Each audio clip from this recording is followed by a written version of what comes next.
there has always been banding. It didn't start with this model. I know there is a push that maybe this banding started with this model. It did not. It's always been there. All we did is instead of having four bands, we made it 5. And we have reasons for that. And I'll explain. Number 2, the loan component, again, did not start with this model. I went to university in 1987 as a fresher. And I had a loan, just like you do. I paid my loan. My loan was $55,000. There was an interest of 2%. The statistics are there with the Higher Education Loans Board. I paid my loan facility with an interest, so I paid $69,000.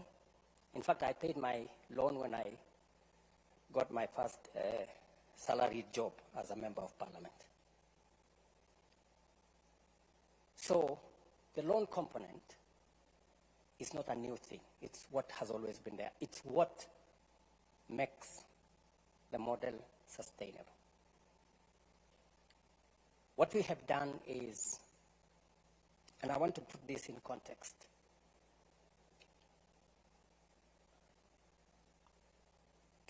we have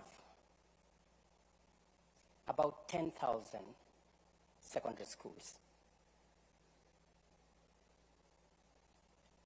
3,500 secondary schools in mostly rural areas, informal settlements, marginalized areas. 3,500, they don't send a single child to university. Whole communities, whole villages don't have a single child they send to university. It is the reason that I decided to hire 55,000 teachers to send to these schools. It is the reason why this year we're going to build 1,800 laboratories in those schools, because those schools, many of them don't have a single laboratory. Many of the students who do exam in Form 4, they meet first time a laboratory setting during the examination. That disturbs me a lot, that we have close to 1,200,000 children who go to school and they have no chance of going to university because of the school they attend. Let's put that aside.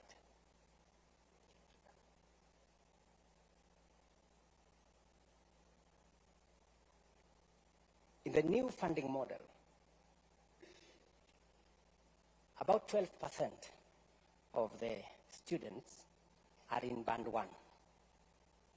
Band 1 are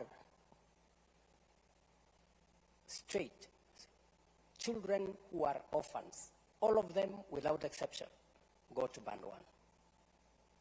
Children who are associated with disability, all of them go to Band 1. Children whose parents are on cash transfer because they are classified as vulnerable, all of them go to Band 1. And students whose parents earn below 6,000 shillings a month. All those students go to Band 1. And this Band 1, we changed it slightly. Everybody used to get 80% scholarship and loan. We decided that for these kids, we raise it to 95%, from 80 to to 95%, they get loan and scholarship. 70% scholarship, 25% loan, and only 5% their parents pay. And that is roughly maybe something below 5,000 shillings a semester. And it is because they truly need our help. Band 2 are the next, whose parents earn below 25,000 shillings. They get 90% loan and scholarship, 80%, 80% loan, 80% scholarship, 70%, 80% scholarship, sorry, and 10% loan, and the household pays 10%. Number 3, they get 80% scholarship,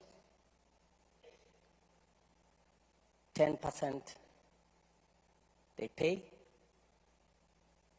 loan, and 10% household they pay. These are the 3 most important because they affect the vulnerable.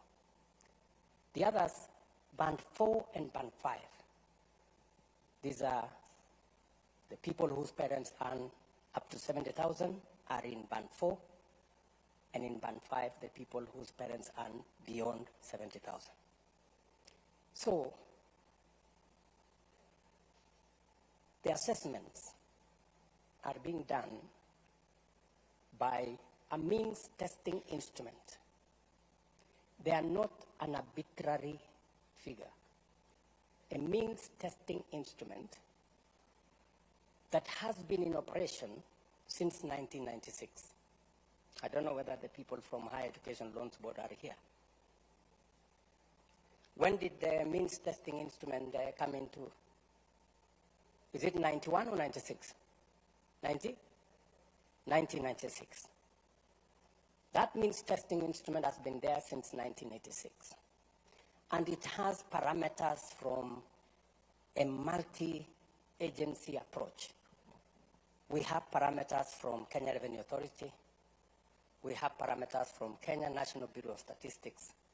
We have parameters from NIMS, which is the education portal for registration of persons.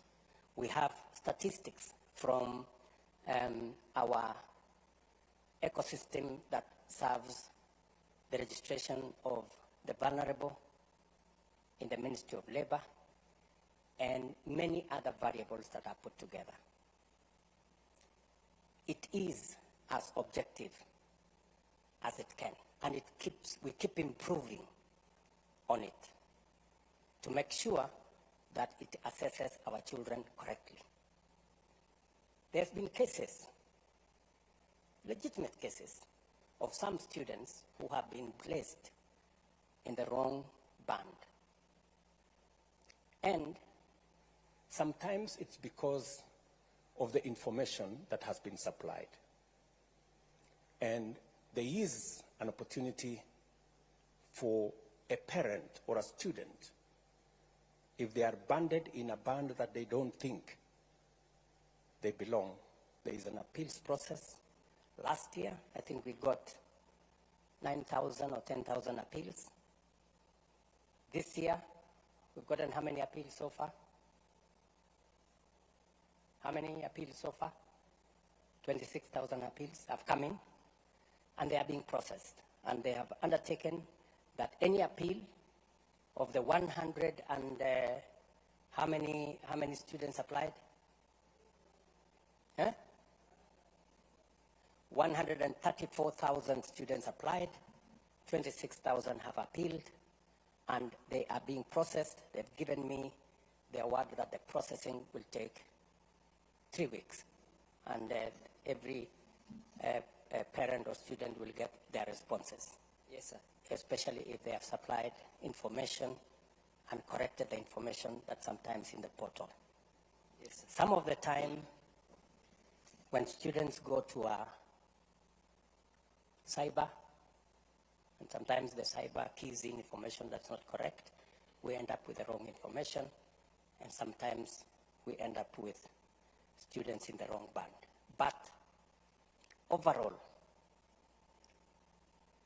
it's a process that has been tested, it's a process that has worked, and we want to use it to take our education to the next level. Let me conclude so that I can take questions from you. Let me conclude by saying I have engaged stakeholders. I have had already 3 meetings with vice chancellors because I wanted to get feedback from them as to whether the model is working and whether the model is sustainable. In all the 3 meetings, the vice chancellors and the managers of our universities have confirmed to me that the model is working, and that together, in fact, one vice chancellor told me when he told the people in his ecosystem the model is working, he was told, yeah, it's working for the university because you can now afford to pay your suppliers and salaries, but it's not working for the student and the parent. But then I asked him, if it is working for the university belongs to the students and the parents. Or at least so I think. The other feedback that I have got from the vice chancellors is that we need to do more explaining. The students need to understand it, the parents need to understand it. And that's part of the reason why I decided to have this town hall so that we can have a conversation. I've also engaged students in different fora. They've told me their concerns. They've told me about this loan. They don't want this loan. They want it to be a scholarship. And I have told them the loan is part of what sustains this. If I didn't pay my loan, possibly you couldn't get a chance to learn. So everybody, it's a continuous process. You pay today, you learn today, you pay tomorrow so that somebody else can learn the next day, and they pay, and we all, it's a relay of sorts. They have raised issues about some of the students that are being put in the wrong bands, and I have explained to them that these are issues that we can correct. So, ladies and gentlemen, welcome to this town hall. I know I've taken a bit long. Welcome to this town hall. I'll field questions. Please be as candid, as open as possible, and there are no consequences for asking any question. So,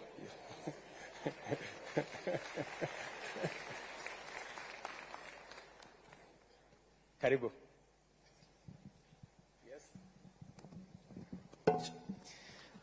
Thank you very much, Your Excellency. I'm standing on the already established protocol. Your Excellency, my name is Evans Moshanga. I come from Chuka University. I'm a law student headed to 4th year. And Your Excellency, thank you for laying the background. And Your Excellency, we have seen the principle that you're coming from. But Your Excellency, in the 5,300 students that Chuka University has called so far, there is a concern of loans and interest. Your Excellency, loans and interest are at the core of this particular model and are at the core of the concern of these particular students. Your Excellency, I was just looking at the statistics, just to be factual in nature, and I was seeing that by 2023, we had around 120,000 defaulters. That's an estimate of 8.5 billion shillings due to this loans and interest. When I was looking at the statistics, in the United States of America, we had a debt crisis of around 1.6 trillion US dollars and 48 million defaulters. So, Your Excellency, the point of concern is, can these loans be made as grants? That's number one, Your Excellency. And why isn't that the case? Because you've already said that you can't make them grants and you can't make them scholarships. So number two, Your Excellency, can we increase the grace period for the repayment of these particular loans? Or number three, Your Excellency, can we reduce the interest at which we pay these particular loans? Your Excellency, that's part of what we discussed in our small baraza, and we hope your indulgence in that particular matter. Thank you so much.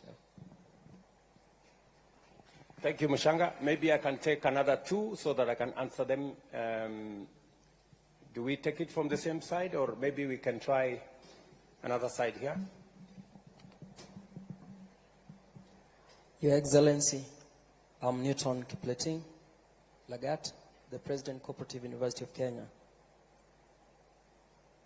I've got one serious problem that it's really affecting the public universities' diploma students. They've been denied scholarship. They've been denied HEF, that is higher education funds. And to add on that, they do not qualify for help.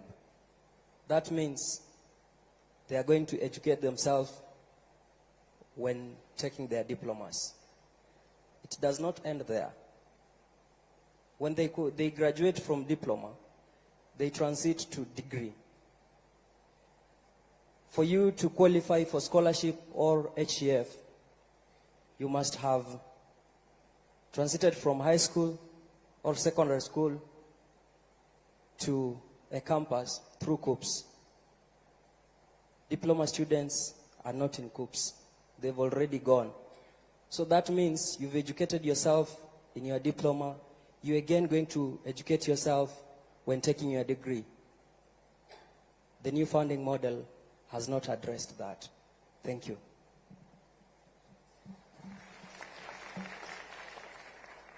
Thank you. Maybe we can take one from this side. A lady for a change, maybe. Thank you. Your Excellency, my name is Mogesi Maroa. I'm a concerned citizen, a youth leader from Kuria, Migori County, and the president of Mount Kenya University Parklands Law Campus. Your Excellency, you've said time and again that this new funding model is student-based. Well, my question is, why is it that students from private universities are only given loans as opposed to scholarships, just like it is in public universities, yet these students are all from taxpayers of this country? Thank you. Final one from here. Thank you so much, His Excellency. My name is Bonaya Rova from Kenyatta University, a sixth-year architect student, anticipating graduation in December. At the preamble of your speech, you began by denoting that education is an equalizer. Therefore, I have two questions. One, if indeed education is an equalizer, how will this new funding model assist those persons living with disability? Because you do believe disability is not inability. My second question goes to, I'm from Tana River County, so we are believed to be those that come from marginalized areas of this country. So, you've spoken about cybers. In my local area, the next cyber, you normally travel close to about 46 kilometers. I believe you've been there. Ama namna gani? So, mine is to ask on these persons that live in marginalized areas, if they will be able to access internet and all this connectivity for them to be able to be put along this new funding model. Thank you. Thank you very much. Maybe I should answer those questions first. Maybe starting with Bonaya. Bonaya, first, congratulations. 60 years is quite something, you know. And I wish you well. Students who live with disability, as I have said, in this model, we have actually said that those students living with disability, they automatically qualify for Band 1. They get 95% funding, both scholarship and loan. 80% loan, 15% scholarship. Help me, where is the PS? It is Band 1, again, so that I don't... Your Excellency, 95% government support, Yes. 70% scholarships, and 25% loan. Okay, 70% scholarship and 25% loan, correct. So those are the students, and the parents only pay 5%. In the old model, they were paying 20%. Was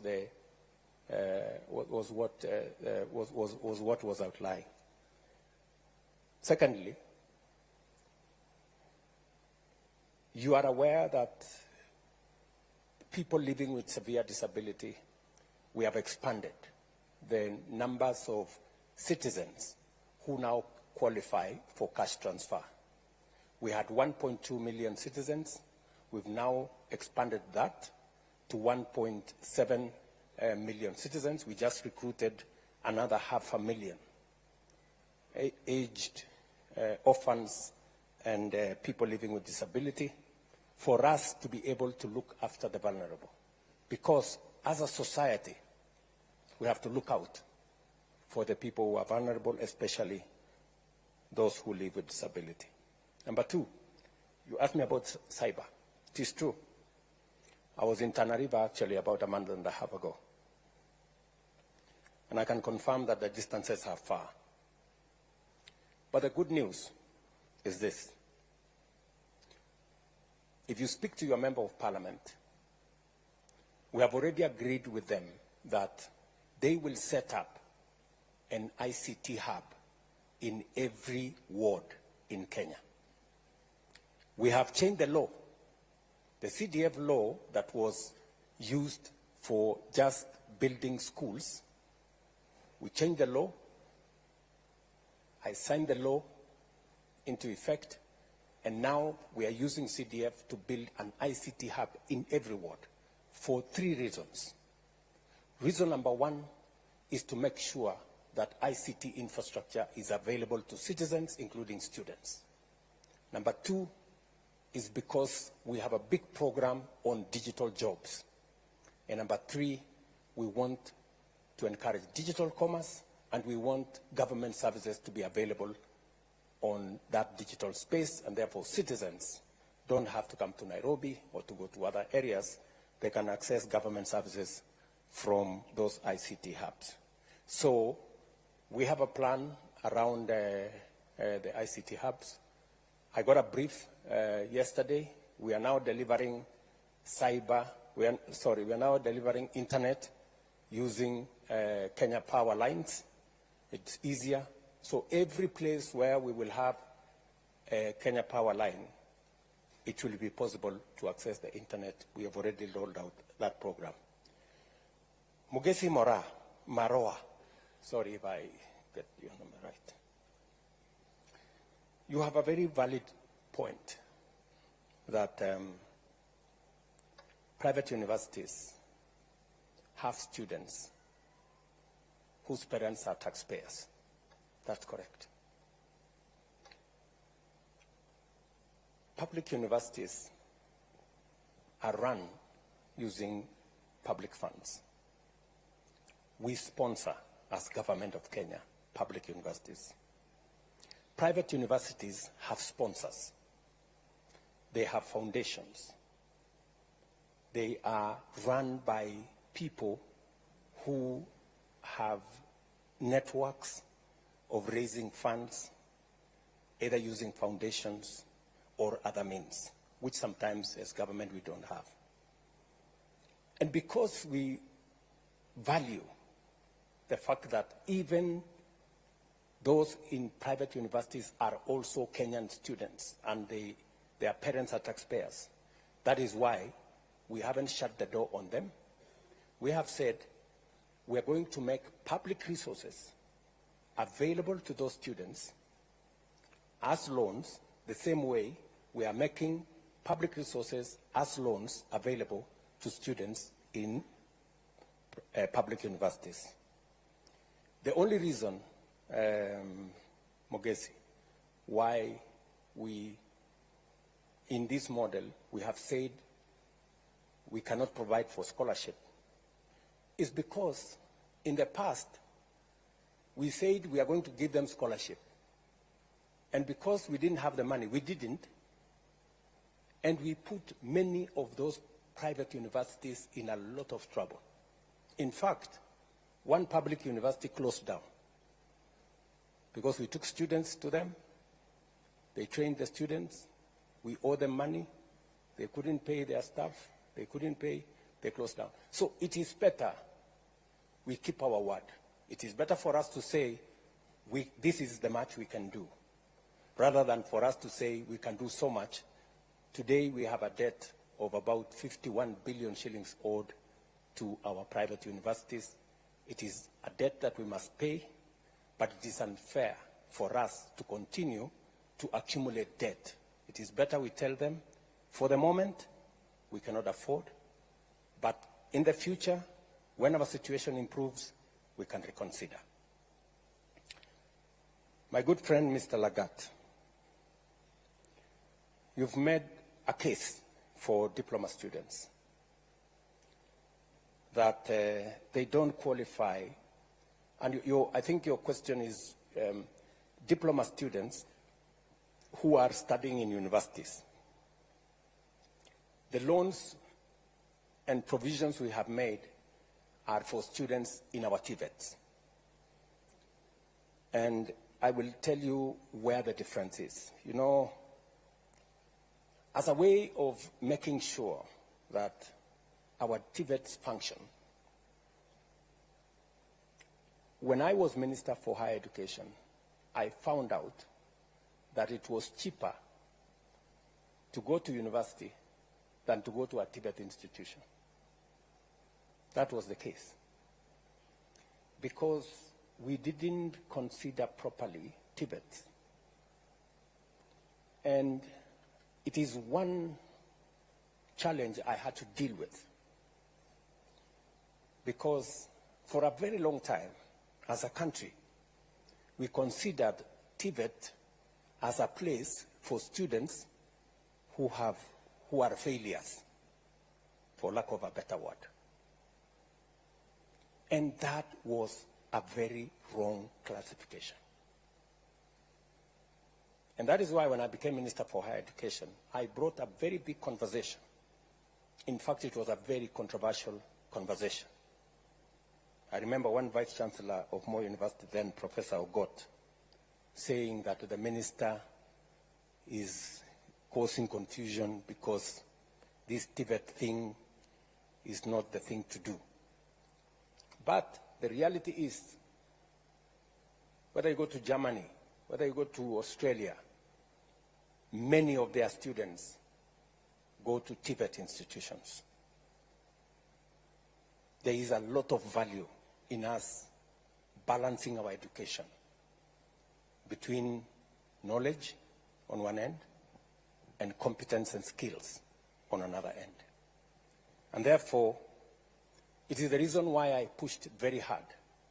When I was minister in 2009, 2010,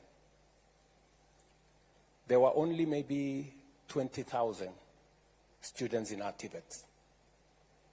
I started the first 30 TVET institutions. Today, I am very happy that we have 720,000 students in TVET from 20,000. And we have made huge progress. And we have closed many skills gap that existed. So I quite agree with you that that we must not discriminate. It is the reason why in this funding model, we have enhanced scholarship and loans for our TVET students, and also we have maintained their upkeep, just the same way we are doing for our universities. As for your case,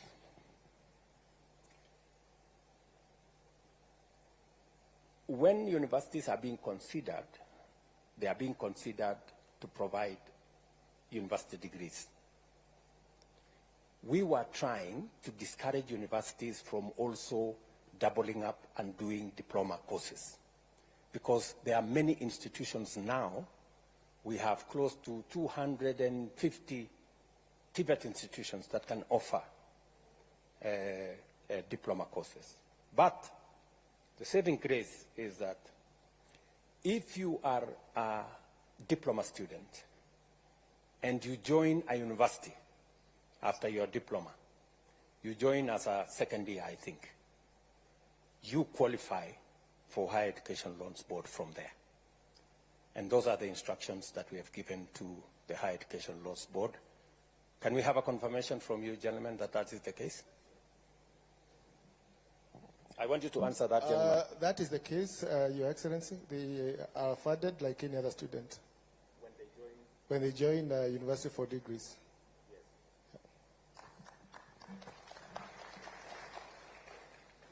Finally, Evans, my good friend Evans Mushanga.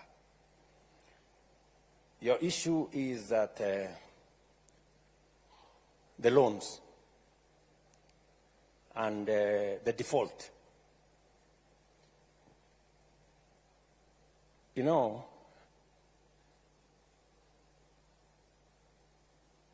the loan issue is not, as I told you earlier, is not a new phenomenon.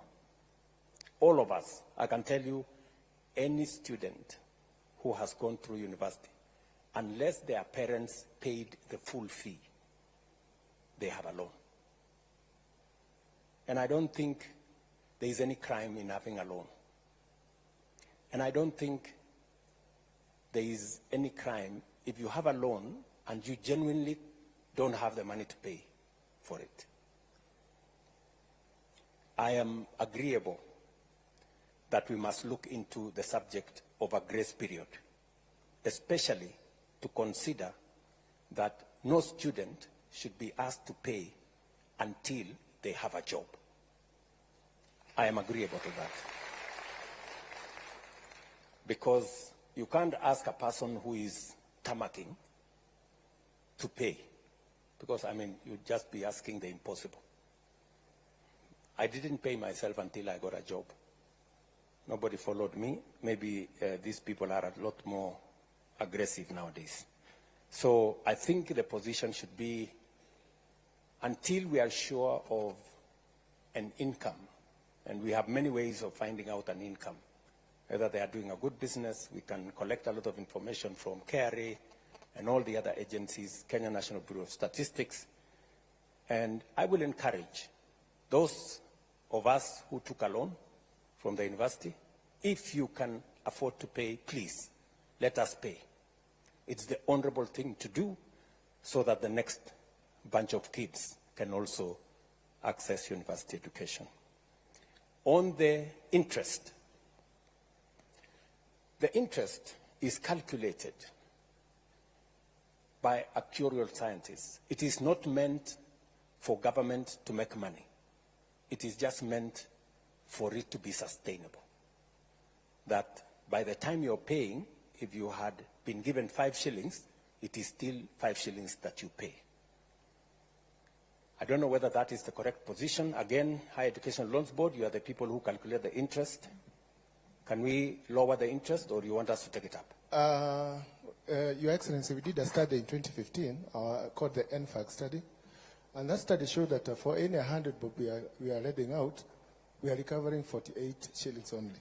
Now, if that continues, in about 30 years, that fund will not be there. So, although we are charging 4%, and you know the inflation is about 8%, so we are losing the money on a daily basis. So the the consideration to increase may be considered maybe after this cohort of new funding model complete their course in the next 5 years, maybe.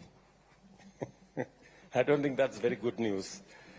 So I think we keep the interest the way it is. He wanted a lower interest. He didn't want a higher interest. You are talking about.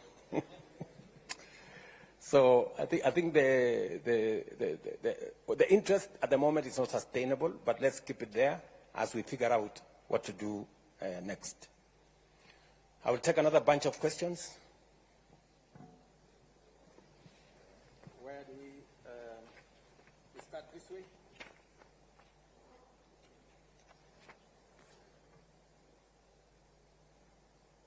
Commander-in-Chief, my name is Felix Ocheng. I'm the president of Daystar University. My question was on the variables of the MTI regression analysis. Like the independent variables, like the primary school one went, the high school one went, may not really reflect their level of need. Some of us happen to be beneficiaries of well-wishers right from preschool.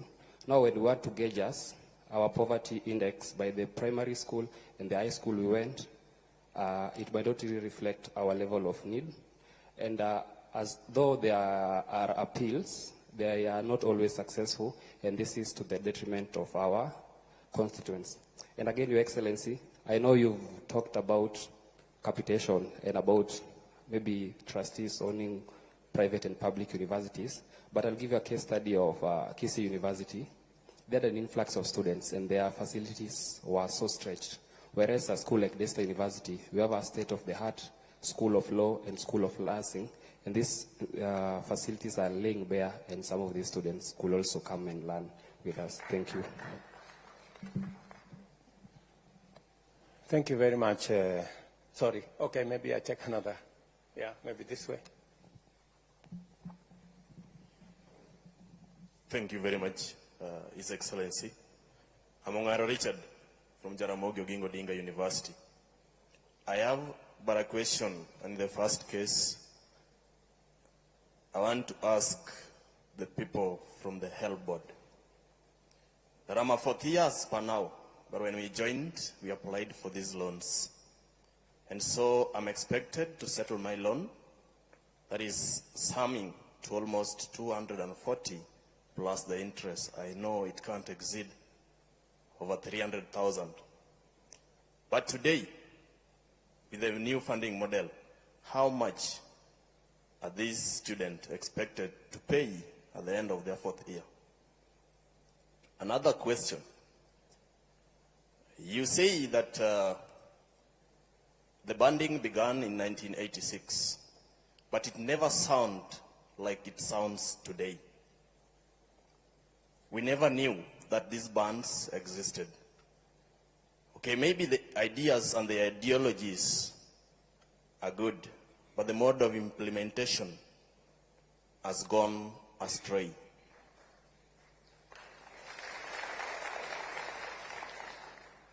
Why could you do this so that these students doesn't know or get to know where they're placed? Because as they join, they must ask, which band am I placed? So that they can know which fee they're going to pay. His Excellency, in the field of education, is a place that requires silence. It doesn't require spectators or fans to cheer as we sit in class to take our exams, or a referee to be biased on the other team. Under the capacity of your office, you are capable of facilitating and capacitating the reconstruction of this new funding model to be worth for us. Please do. Thank you.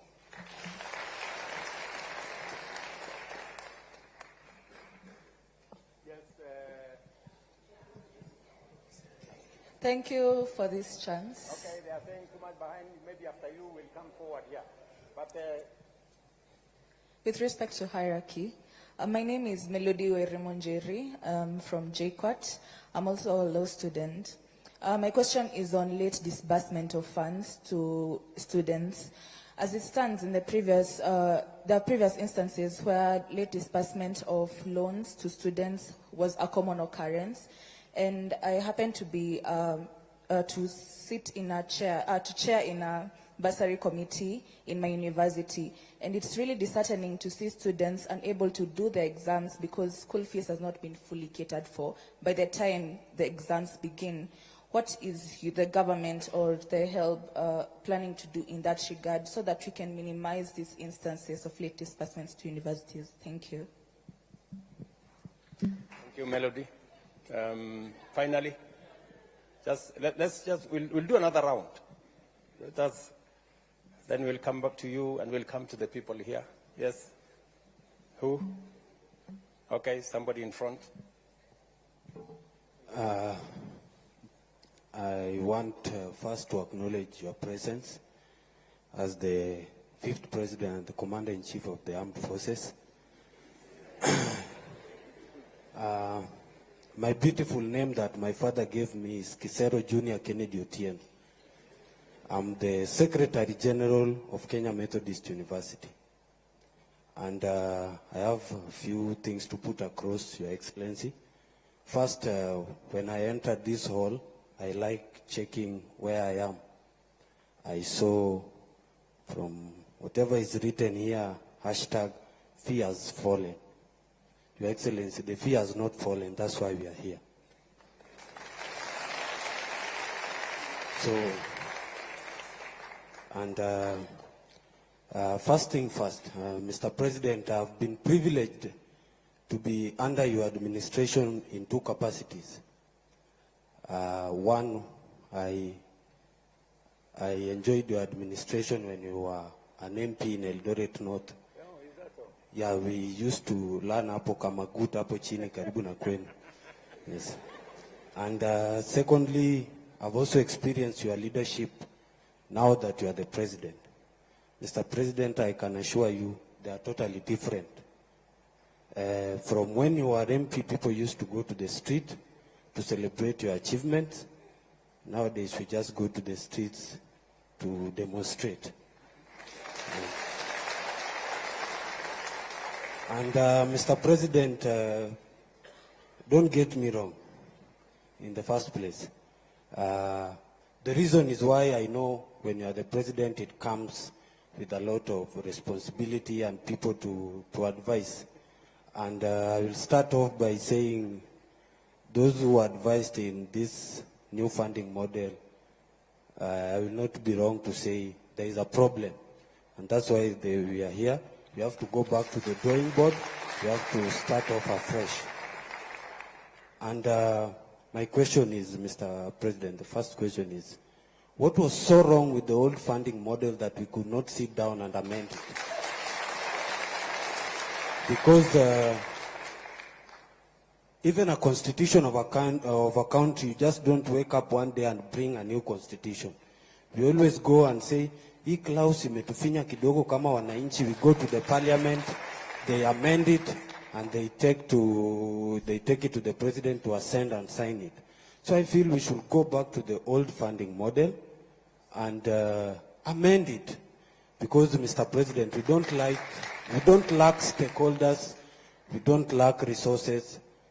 These people sitting here, watu wanafanya law, nursing, medicine, there are brains here which can sit down in those panels and say, where did we go wrong? First, I want to acknowledge that the new funding model has got good ideas, very brilliant ideas, but the implementation is very wrong, and it's not pleasing based on the fact that there are also challenges from the help. You know, when comrades sit in the same room with the help guys, it's a miracle. But we are very happy to sit down with them and discuss in your presence. Mr. President, I want to also talk about, I come from KEMU, which is a private university. And my question there is in, you have spoken, I've understood what you have said in regards to scholarship and the loans. Comrades, you know, kama SG wendi mtu wa mkono. I have my president here, Masai Chebet. You know, comrades come to you and tell you, Kisero, we have been placed in this band. And people are really suffering, Mr. President. And my question is, why then do COOPs have to place them in private university if they can't be sustained the same way as those in public university? And in that regard, Mr. President, I acknowledge that you have said the government, this is my chance with the Mr. President. You have acknowledged that the government said it has debts, and my university is one that is in the same category. Tunadai the government. They have been so lenient enough to allow students to learn with the limited resources they have. Tunaomba tu hata kidogo ndio university iendelee kufanya kazi because we need to learn, those who we are there in Kemu. Then, Mr. President, recently you were awarded a beautiful degree at Baraton University, if I'm not wrong. Honorary degree at Baraton University. And there was one picture that really took my attention. I know most of you saw the picture. There was a little girl called Naomi who was in the midst of graduates, and he was there admiring all the graduates, the beautiful gown. Then I asked myself, why does this new funding model want to kill the dream of that young girl of one day graduating?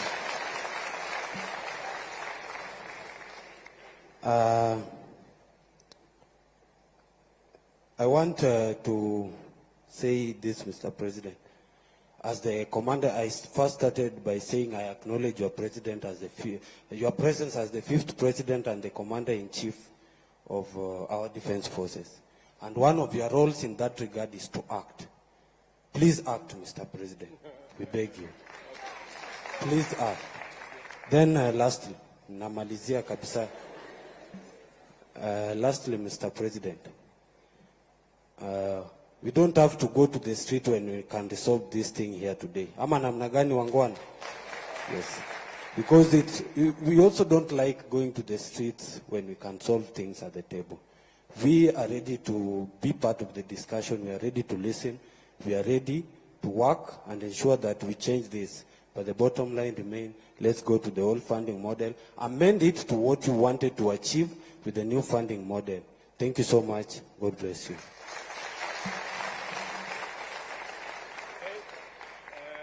Which way? We are finished with here? Let's go here now. I think we are making one round. We started there, we came here, we came there. Okay, so where? Maybe in front here, or somewhere, yeah. Okay.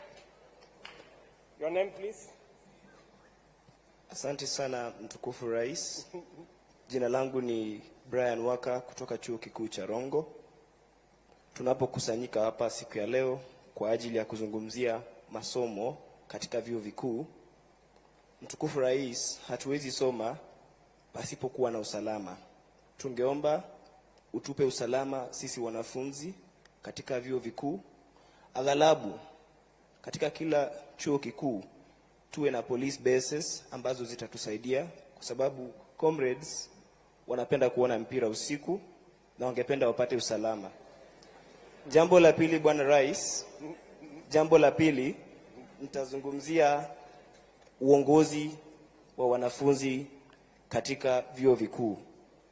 We need a student body, an active student body that will fight for our priorities and our grievances in that commission, or rather that committee that you set for academic, or rather to do investigations on how we are going to better our learning programs and institutions. Therefore, Mr. President, tuko hapa viongozi kutoka vyuo vikuu mbalimbali hapa nchini Kenya.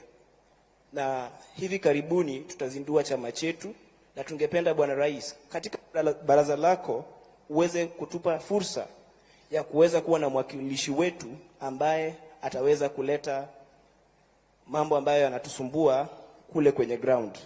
Mimi napenda sana naibu wako, huwa anatuambia kwamba yeye anasikiza ground akikuambia.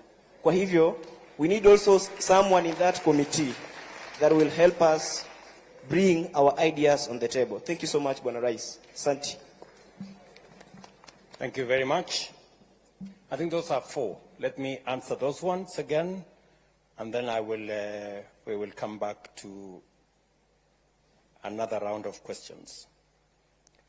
Felix Ochieng, I think right here.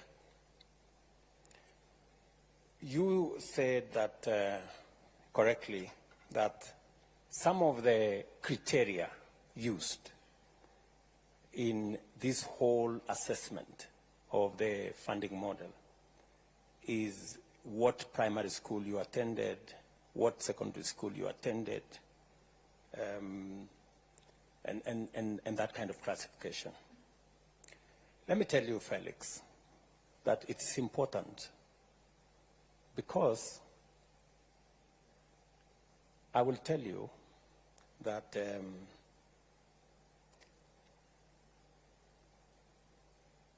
any student who attends a national school has 85% chance of joining a university. In other words, I'm telling you that 85% of all students who go to a national school go to university.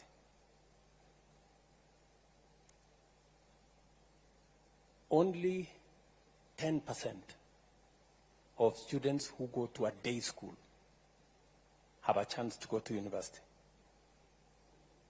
So when we find a child who has gone to a day school in some rural place, we give them a leg up, because it means they have to work extra hard to be able to attain the same grades.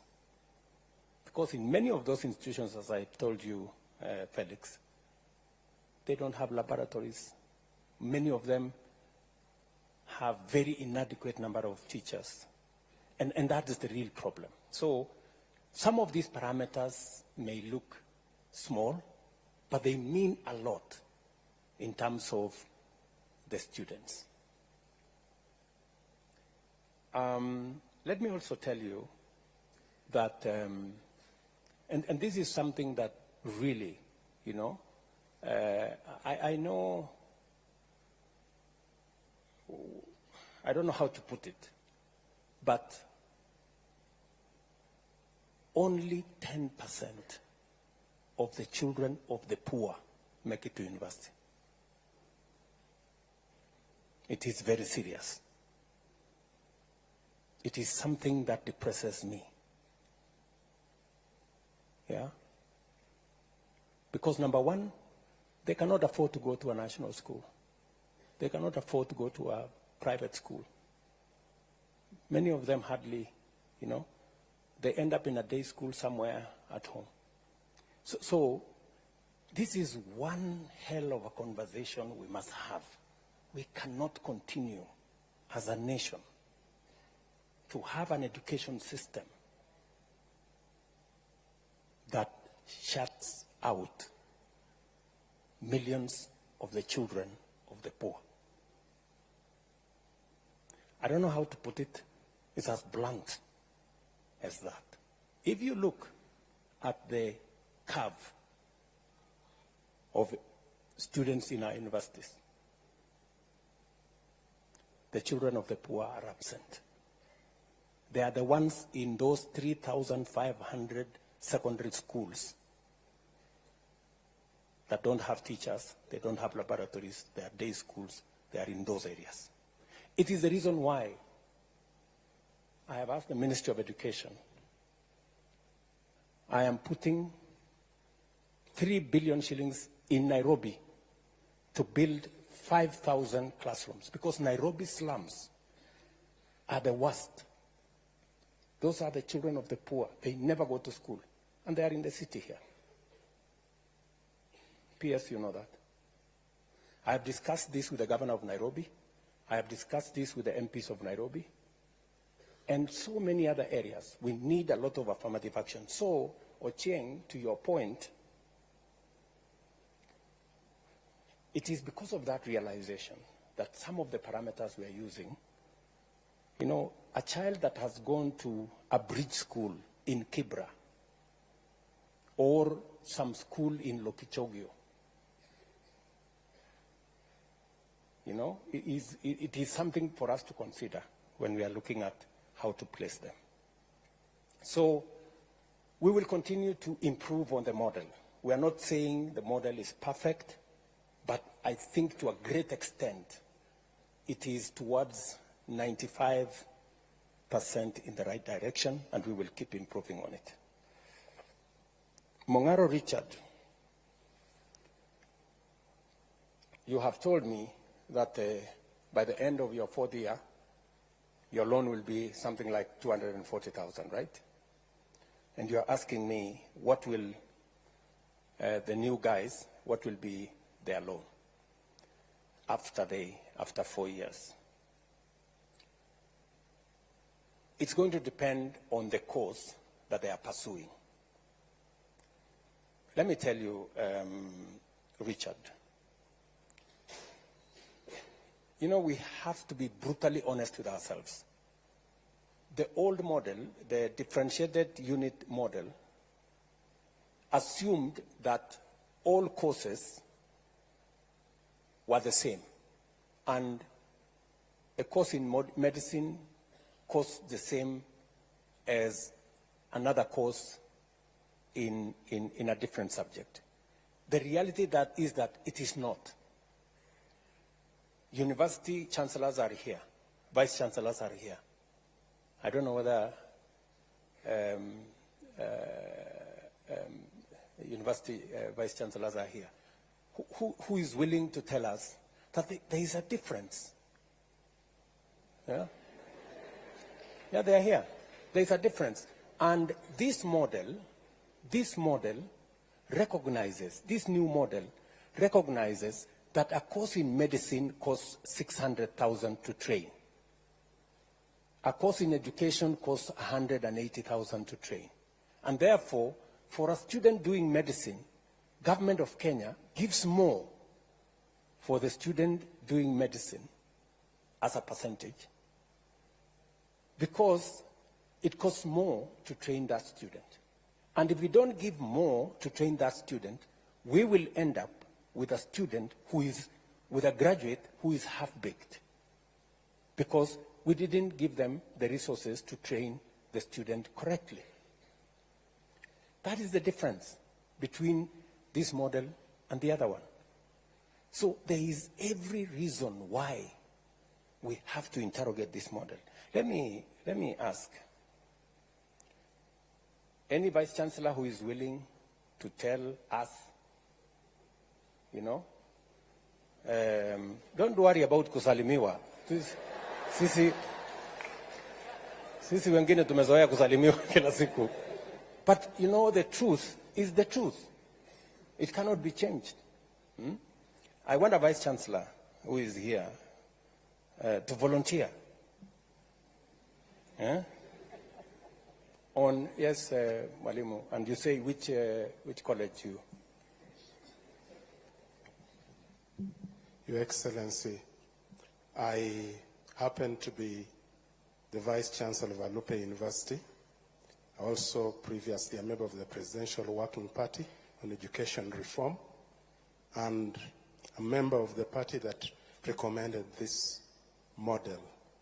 And we agreed, which you know, let's listen. You know, we are intellectuals. Yeah. You know, and intellectuals, you listen to reason. Yeah. You know, we are not a mob. We are people who want to reason. And I like what Junior here, Kisero, he said. He said, we want to listen. We want to challenge. You know, and we want to be part of the solution. So let us listen. And you can challenge what the professor is saying the same way you are challenging what I'm saying. I mean, it's the right thing for intellectuals. Professor. Your Excellency, I'm going to pick on a course in my university, which we are beginning in September, and that is a Bachelor of Science in Nursing. A Bachelor of Science in Nursing, in preparation for that program, we've had to spend almost 3.8 million to prepare equipment for nursing, even before we start. It's not the same as preparing students for teacher education, where I need the 4 walls, I need a micro-teaching lab, which does not cost even a quarter of what it will cost me to prepare a nurse. And indeed, the skills lab for nursing alone, even when Q was telling me I'm ready, they have still been given other things to buy. They're going to cost me 1.67 million. So preparing a nurse is very expensive. And so we cannot have the same cost for preparing a teacher, preparing a doctor, preparing a lawyer, like the differentiated unit cost was doing. Indeed, colleagues and our students who are here, some of our universities were paying us 60% of our salaries using the old model. But right now, if I am able to get the correct banding for my students, Your Excellency, I'll be able to support even capital development within my institution within the next 2 years. And that is the truth of the matter. I will not have to beg for money and ask for money and wait for capitation. But I do take on board your concerns about the correct banding, so that there is a normal curve depending on how we deal with our students. So, Your Excellency, I will say all courses don't cost the same. And our students should appreciate that if we get this money and we don't do our best with that money, then we are responsible for what is going to happen. Thank you, sir. Thank you very much, Professor.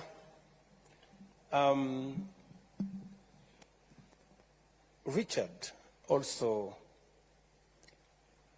said maybe there is a problem with the mode of implementation. Maybe there are good ideas, but there is a problem with the mode of implementation.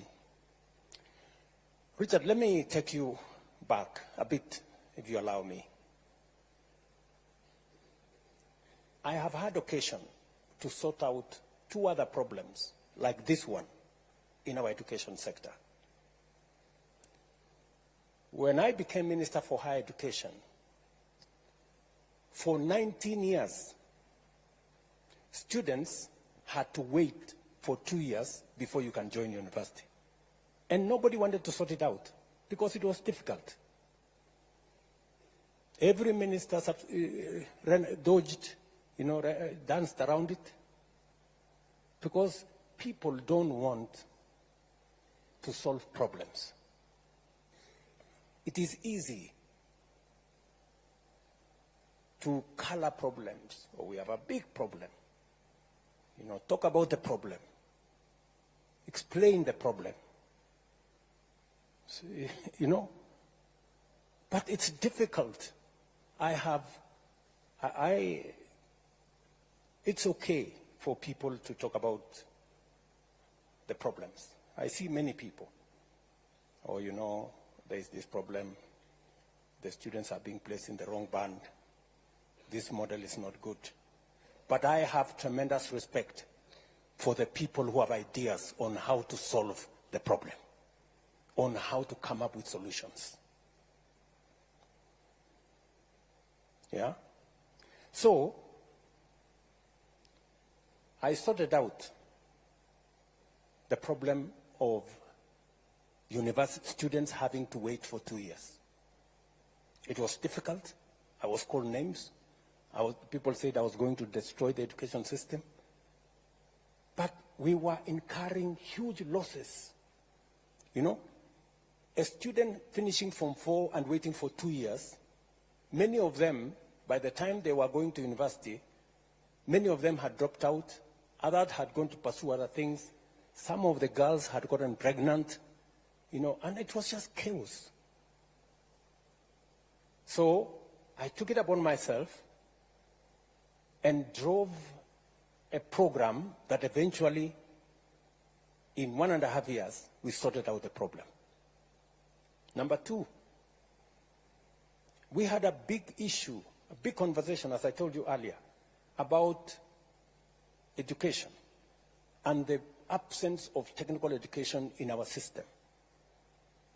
I took it upon myself, and I am very proud today that from 30,000 students in our TVET, we today have 700,000 students, and we don't have a skills gap that existed before. Again, it took a lot of courage. This too is one such challenge. I'm asking you guys, let us solve it together, the way Junior here said. And we can do it together. We can do it. So,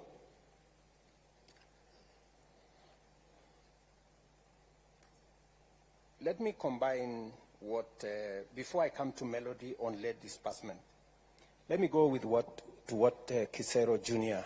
Otieno said. He said, what was wrong with the old model? Yeah? Number one. Number two, why don't we amend the old model? Yeah? And number three, why don't we do it together? Junior, let me call you that. You're so right. I will tell you what was wrong with the old model. And then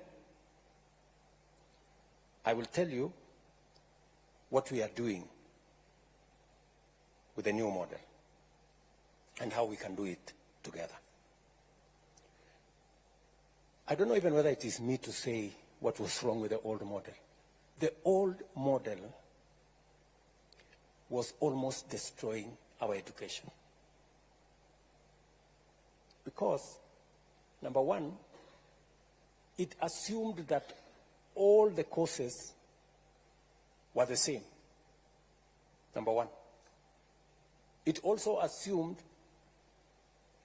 that government had the money to pay 80% for everybody, when it did not. And the results were disastrous. Scott Theological College, a university, closed down because of the old model. Many universities here, when I came into office, because of the old model, 23 out of 40 public universities were bankrupt. And if you are going to a university that is bankrupt, explain to me what kind of education you are going to get from a university that is bankrupt. Friends. And are there university chancellors here, vice chancellors here, who know how serious that is? What was the situation? Yeah? Are they here? Vice chancellors, say many. You know, if the old model was working, tell these students the old model was good, and you know, let's go back to the old model. Yeah. So the vice chancellors are here. Any vice chancellor want to tell us? Yes. Who? This lady here, or? Oh yeah, here from Embu University. Yeah. Thank you very much, Your Excellency. I want to say that, indeed, as you've seen, the old model was killing our universities. And I stand here on behalf of all the universities because I'm the chairman of the Vice Chancellor's Forum, and therefore I can talk on that mandate. And I would want to say, as of June 2023, 23 out of the 40 universities were technically insolvent. And the round one of this model, which we just started last year, has been able to get many of those universities out of that pit. And we have done simulations, and we have seen in 3 years' time, in 3 to 4 years' time, all the universities will have a turnaround, and we all stop being insolvent. And therefore, I would want to say, as Vice Chancellors, Your Excellency, we support this model because it's a model that we see is going to turn us around. For example, I would want to say University of Embu is one of those that would have been otherwise technically insolvent. In fact, in that list, I'm number 17. But I can say, as of now, we are in the positive. And it's only one round. We owned our lecturers. Because of the old model, when we raised the CMBAs, we could not be able to pay the new salaries. And we owned our lecturers and our staff members arrears for 2 years. And because of this new model, last June, May and June, we were able to pay those arrears for 2 years. So right now, University of Embu is clean. We owe nobody nothing. So it's a model, Your Excellency, we want to support because you can draw a line, and we would have told you when all the universities will be technically insolvent in this country. But we know now that there is a turnaround, and we are going to get out of there. Thank you, Your Excellency. Let me say this, my friend Junior. The model, the student-centered model, is actually an improvement. In your own words, you said, why don't we improve? Why don't we take the old model and make it better? This is exactly what we are doing. The household contribution was there. It is there in this model. The scholarship was there. It is there in this model. The loan was there. It is there in this model. The only difference we are making is that we are looking at how do we make children from vulnerable families, how do we assist them? How do we make sure that when we send students to a university, we also give the university resources to make sure they teach the course for which they have admitted the student? It is true. I mean, it is a fact that it doesn't cost the same to teach one course as against the other. And this funding model is sensitive to that. It is also sensitive to students who come from vulnerable families. I know I have been accused, correctly, that I sometimes think too much about poor people and I push, the rich people to do things for the poor ones. But I mean, that is society. You I don't know how to put it. But anyway, that's that. So, you have just told me, Junior, that among the universities that we owe a lot of money is KEMU, your university, right? Do you know why we owe KEMU a lot of money? It's because of the old model, which you are telling me, let us go back to the old model. How will KEMU get out of the hole? If we continue with the old model, it means KEMU continues to accumulate debt. Friend, let us deal with this as openly, as transparently as possible. The vice chancellors who are sitting here are not madmen and women. For them to agree for us to work with this model. They've seen what happens with the old model. They participated. We worked with them. We worked on simulations. We brought in experts to look at, because the one thing we cannot do is to compromise on the quality of our education. The old model is compromising on the quality of our education, because if lecturers are not paid, if material is not available to train our doctors, if workshops are not working to train our engineers, we will end up with the wrong engineers, we will end up with the wrong doctors, we will end up with the wrong teachers, and we will destroy our country. It will be very reckless of us. It will be very irresponsible of us. Me as president, these vice chancellors as managers of our universities, you as students, for us to accept, to walk a path that leads to the destruction of our country and our education for that matter. Melody has said, Njeri has said, late disbursement. I agree with you.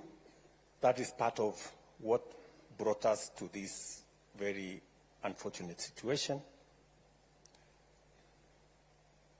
The reason why we put together this new funding model is so that we are clear on what our requirements are.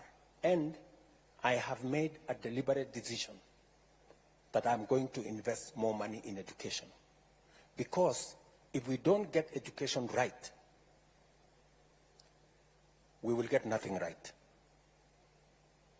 Because everything will go wrong. And I don't want to throw money at a problem. I want us to invest money in a plan that is well thought out, because I would have just decided to put money. But you put money in a model that's not working, you don't solve nothing. It is the reason why I invested a lot of time, I brought in a lot of professionals, and I'm willing, just the same way, Junior, you said, bring forward ideas. Let us look at this model again.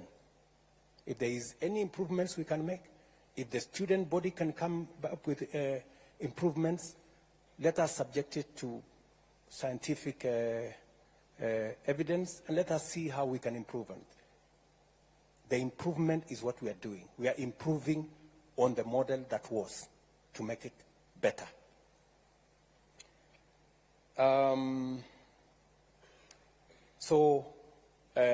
Njeri, we have taken time this time round to make sure that as we implement this model, it is tied to our financial resources.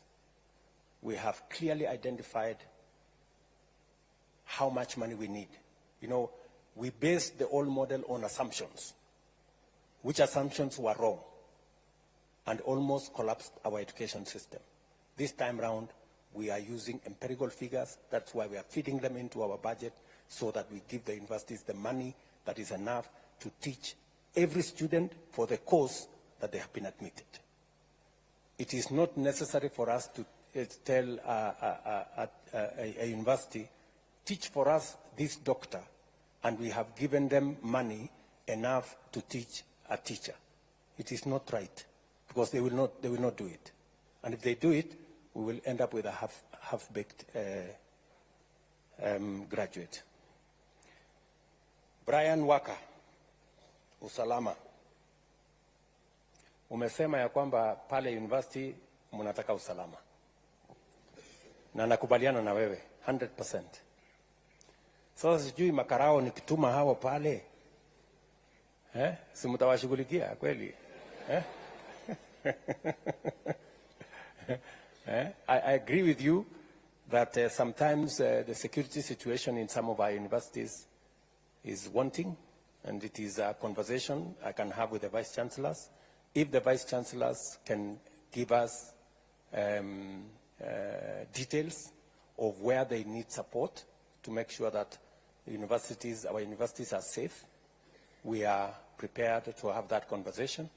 And if the student body can work with the vice chancellors and work with us so that we can identify areas that we can improve security in our colleges, that would be a good thing. I agree with you that an active student body that is representative of the student views and interest is necessary and is important. And I support the democratization of university leadership so that they can better represent the student body. You have also asked me whether I can establish a mechanism where I can directly listen to some of your views. I am happy to do that. If you can tell me what mechanism you want to use to engage with me. I think I have tried to engage with some of the university student leadership. Just make sure that when you come with that leadership that will engage with me, wasiende kusalimiwa. Kwa sababu sasa wanaenda kuteswa, so we can have that conversation. I think those are the issues so far. I can take another round of, I think the lady here is, or there is a gentleman there, maybe, or the lady. Okay, the lady here. Thank you, His Excellency. My name is Marceline Mugesi from Muranga University. And mine is a suggestion and not a question. We have funds allocated to the constituencies to provide bursaries in the constituency level. Why can't these funds be given to help to increase the scholarship part and reduce the loans given to the students? Thank you.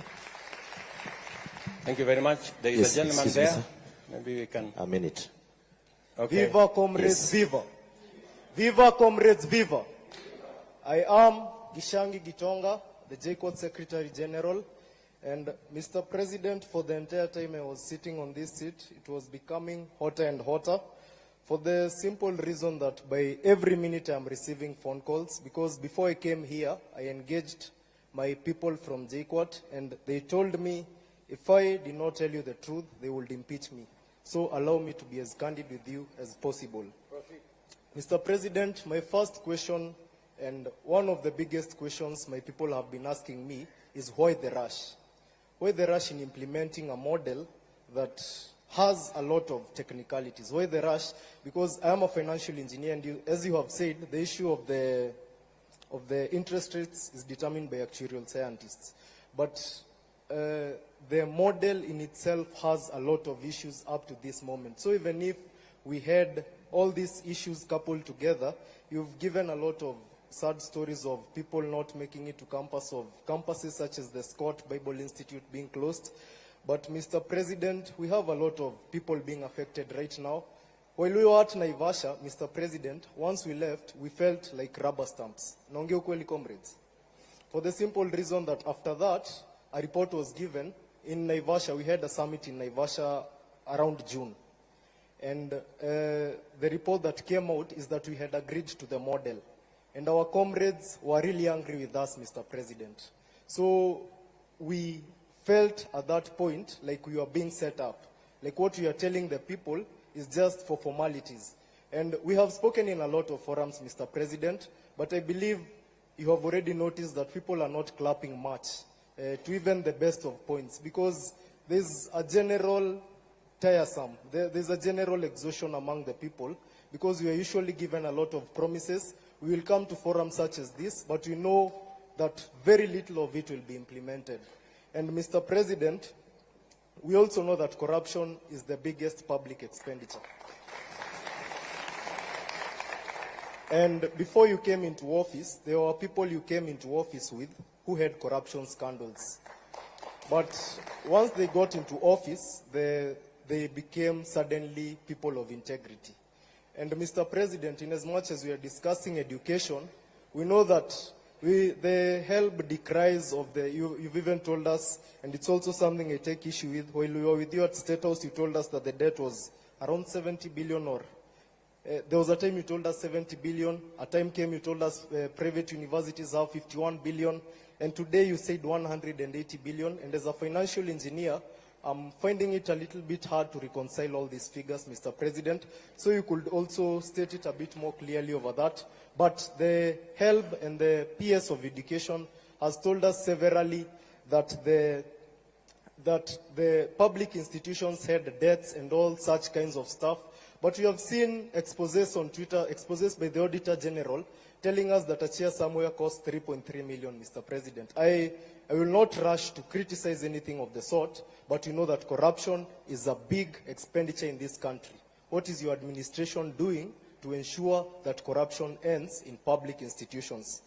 Mr. President, you are using 9 beaters to classify people. Once again, I'm a financial engineer, and I take keen interest in numbers. You use 9 factors to classify people. Now, explain this to me. We have a parent earning 25,000 shillings, and the firstborn has made it to JKUAT to do financial engineering. But this family has 7 people.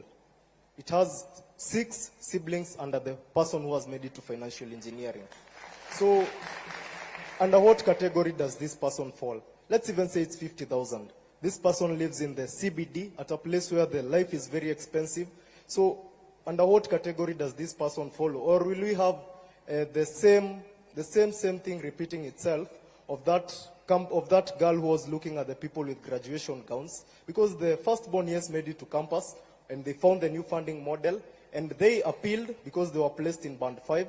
But unfortunately, as you've heard, we have, let me confirm the numbers, we have 26,000 appeals. And also as a financial engineer, I know that not all appeals usually go through as they ought to because of the system glitches. Mr. President, kindly explain to me where this person should land, because among the 9 beaters, the issue of the siblings and probably the dependents around that family, because some of these families adopt people not because they have too much, but because they have compassion on the people in the society who the government is unable or unwilling to help. Mr. President, we also have the issue of a defunct KUSO. And Mr. President, I love what the gentleman who has spoken in Swahili. I must first commend him because of the perfect grammar. Of the issue of, I do not know if you know anyone who represents other campus students.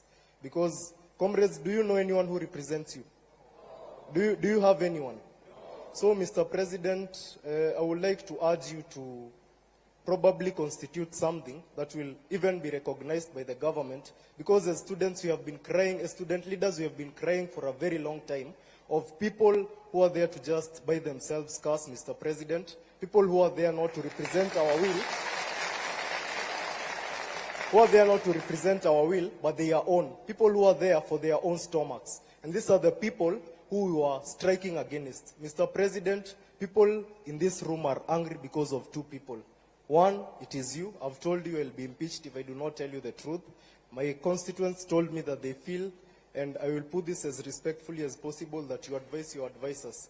Because of the issues, for example, let's say the issue of the new funding model. Mr. President, the only person who has explained the new funding model in the best way is you. So my constituents were asking me, as in, shouldn't the people in charge of that ministry be able to put it better than the president himself? The other person that the comrades are very angry with is in this room, seated somewhere in front, Mr. President, somebody who has been claiming to represent our interests. But, comrades, does that person represent your interests? Does that person represent your interests? So, Mr. President, if anyone comes to you claiming, Mr. President,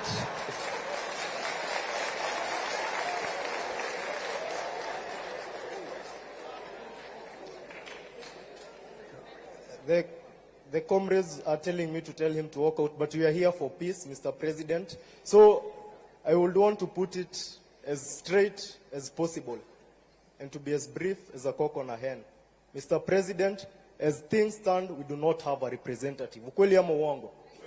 We do not have a representative unless you enable us have some permanent office to ensure that student leaders are represented, and you ensure that unlike the many government offices we have today, the government will not interfere with the affairs of the students.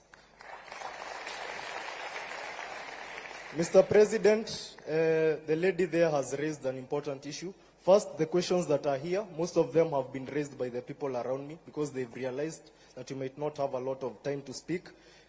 Somebody named Karongo Adangwa, the senator of Kiambu County, and by the way, God willing, I will replace him, raised the point of all these monies being brought to one pool.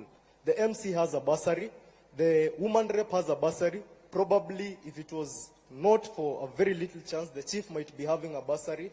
Mr. President, the entire structure that represents us, and by the way, we also feel overrepresented as Kenyans, and that is one of the reasons we are demonstrating, Mr. President. We have 22 CSS, we have CASs, we have permanent secretaries, and all these people have budgets and they have salaries, but I'll put that aside, Mr. President.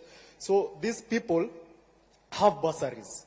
And then to get a bursary, you must know somebody in the country that we live in.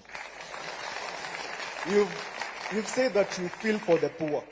You've said that you are blamed for feeling for the poor, and somebody opined that we are all politicians and we all got elected through public relations.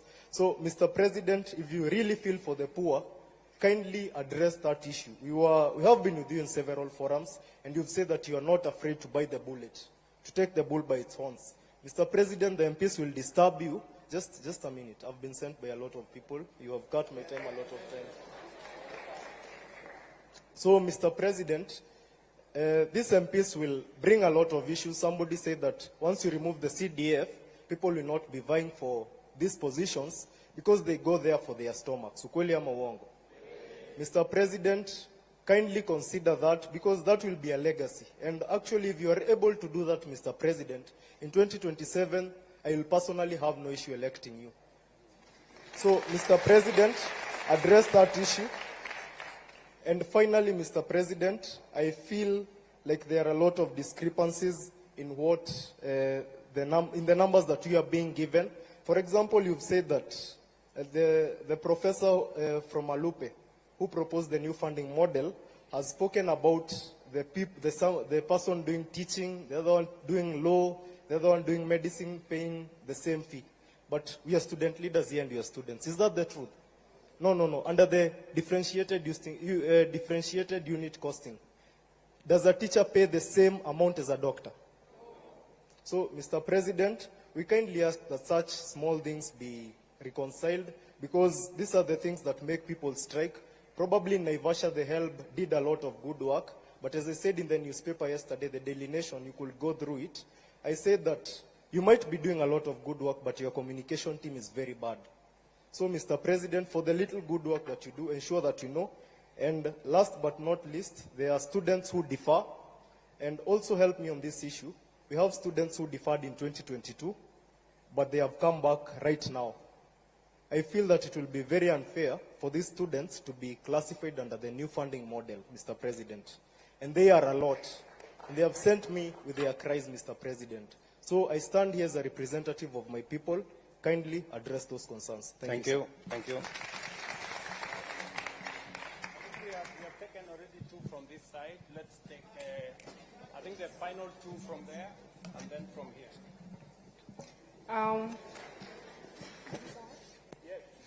My name is Mwangale Agneta Nafuna, Director of Social Affairs and Special Needs, Moi University. Allow me to recognize the presence of my Vice Chancellor, Professor Sanga Koske. One major issue that is really, really disturbing me while sitting on that seat is that we all know that in this country, we have a bigger number of people who are poor. All of us knows that, right? I am very much devastated to hear that only 12% of the whole population of the students in this country are placed in Band 1.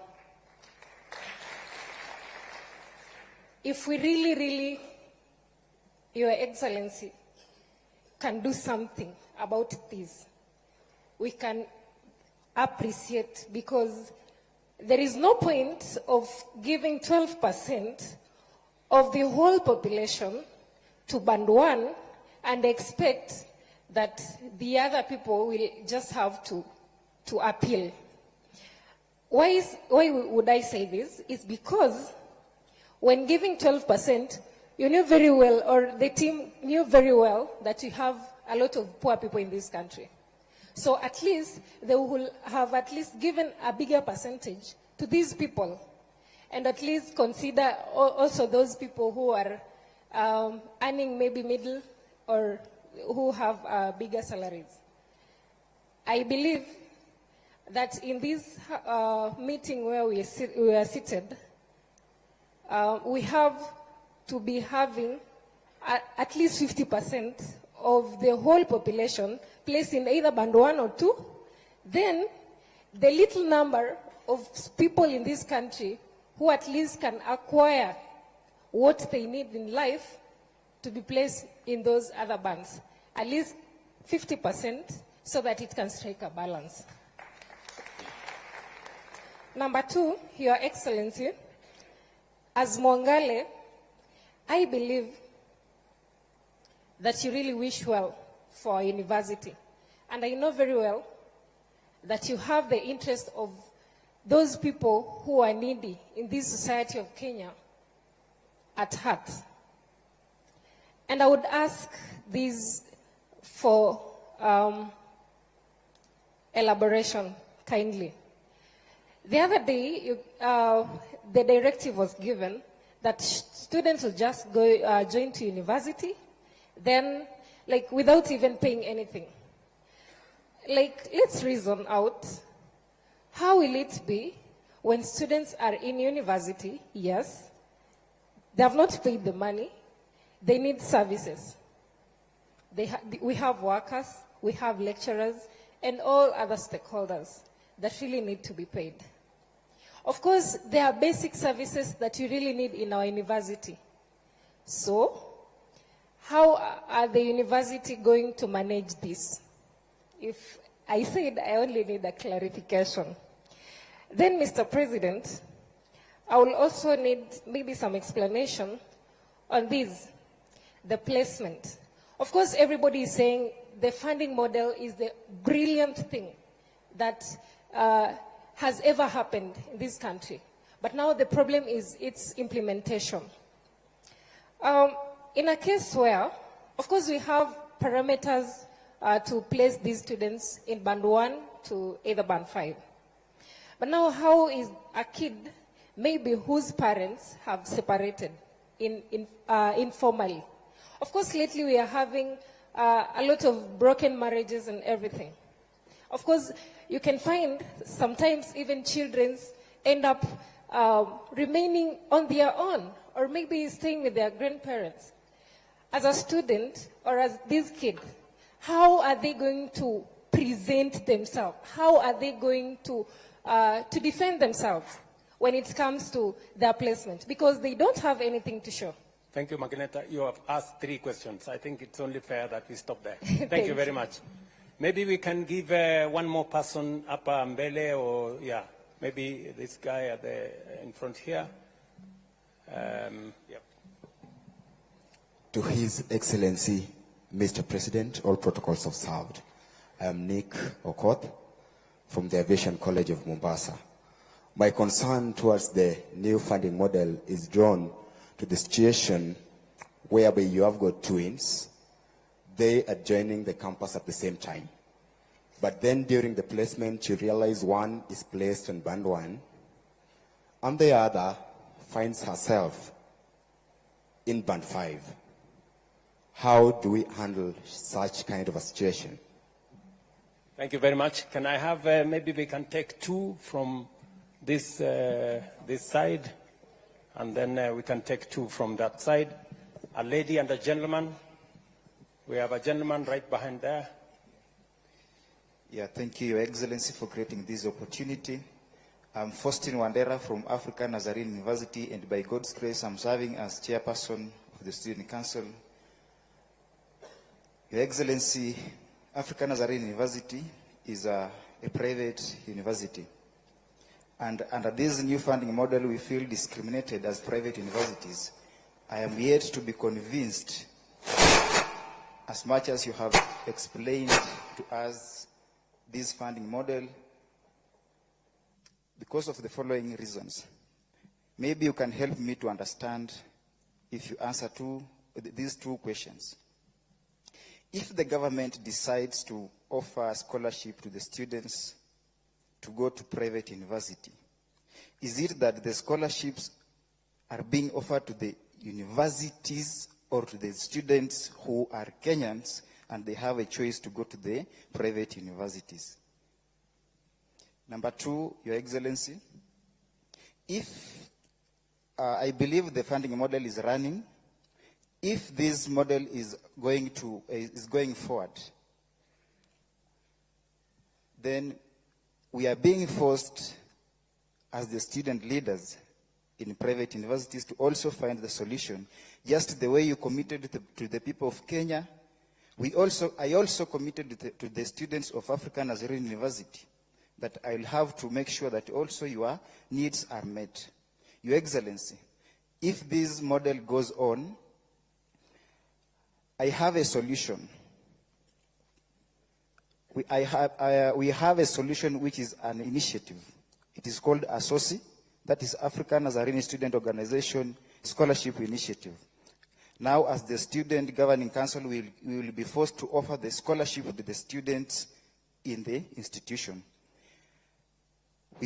Therefore, I have to ask that under this initiative, kindly, Your Excellency, can I get from you in your capacity 20 million to give scholarships to the students? If yes, Excellency, I can give you a bank account for African Nazarene University right now. You can just send the money there. We will allocate with the team and we will give the report to you. Thank you.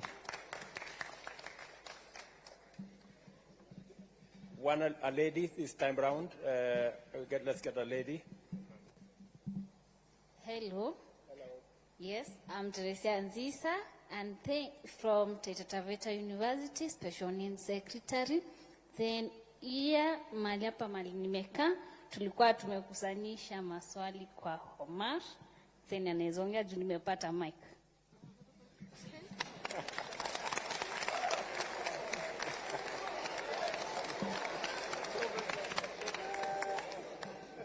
Comrades, wisdom. Comrades, power. Comrades, viva. Vice Chancellors, hi. Your Excellency, I have a few concerns concerning the new funding model and a few things related to the higher education funding. And I'll start right away by talking about the students who do the intra-school transfer. You know, once comrades, the Form 4s, or a student is done with the Form 4 education and therefore the COOPS portal is open for application of the courses and the universities, they are not aware of which courses. They are not aware of maybe which courses to apply for, and therefore they opt for any course. And they believe that on reporting to that university after the placement, they'll get to change their courses. But now this has become a problem because on changing the programs, the funding, I don't know, the funding board or the government, an example of the 300 students in Pony University who transferred their courses, and therefore, up to now, their fee has never reflected. And I have a problem with why should the entire cost of the program reflect in a student's portal instead of the household obligation? The household contribution. Now we get to know that the government, due to failure to release the funds to the universities, these students are not able to do their exams. These students cannot access the university services. These students are held back from enjoying the privileges of the university, just as other students. I'd really love to hear you respond to that. Secondly, in Naivasha with the PS, though she gave you a contrary opinion or conclusion, she told you that we agreed to everything and we said that the model is really working, which was not true. Actually, we told her that for this model, if we have to stick to the new funding model, let us do away with Band 4 and Band 5. Because these are the problematic bands. They are the bands that are creating so many problems to the parents. In Pony University, last week we had students joining, and majority of them came with their parents. So you find that we are helping in the admission process, and a parent is coming thinking that I'm part of the administrators, crying that, oh, my student is placed in Band 4. Like my net worth is 0.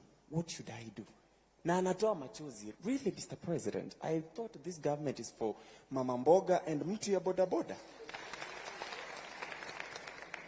So what do we do to search, or rather to help such parents and students?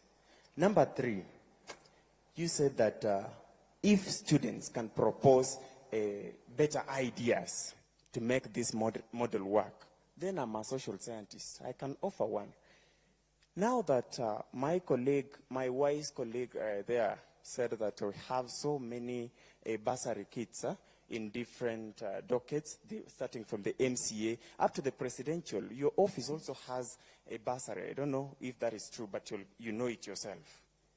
So if we can constitute it into one kit and make education completely free, or reduce the cost of programs, that will be very appropriate, and this model will work.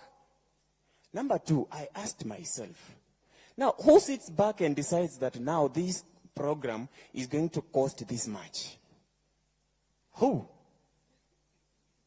I think the Vice Chancellors and you know better. Do we have a fixed figure that should be the, hii lazima tu hii cost of hii program, for example, medicine should cost this much? So we can reduce, right?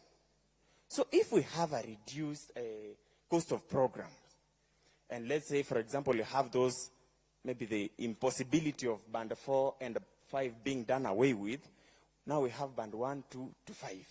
We have students in Band 1 paying nothing, Band 2 paying nothing, Band 3 paying something, Band 4 paying something a little more than those in Band 3, and Band 5 paying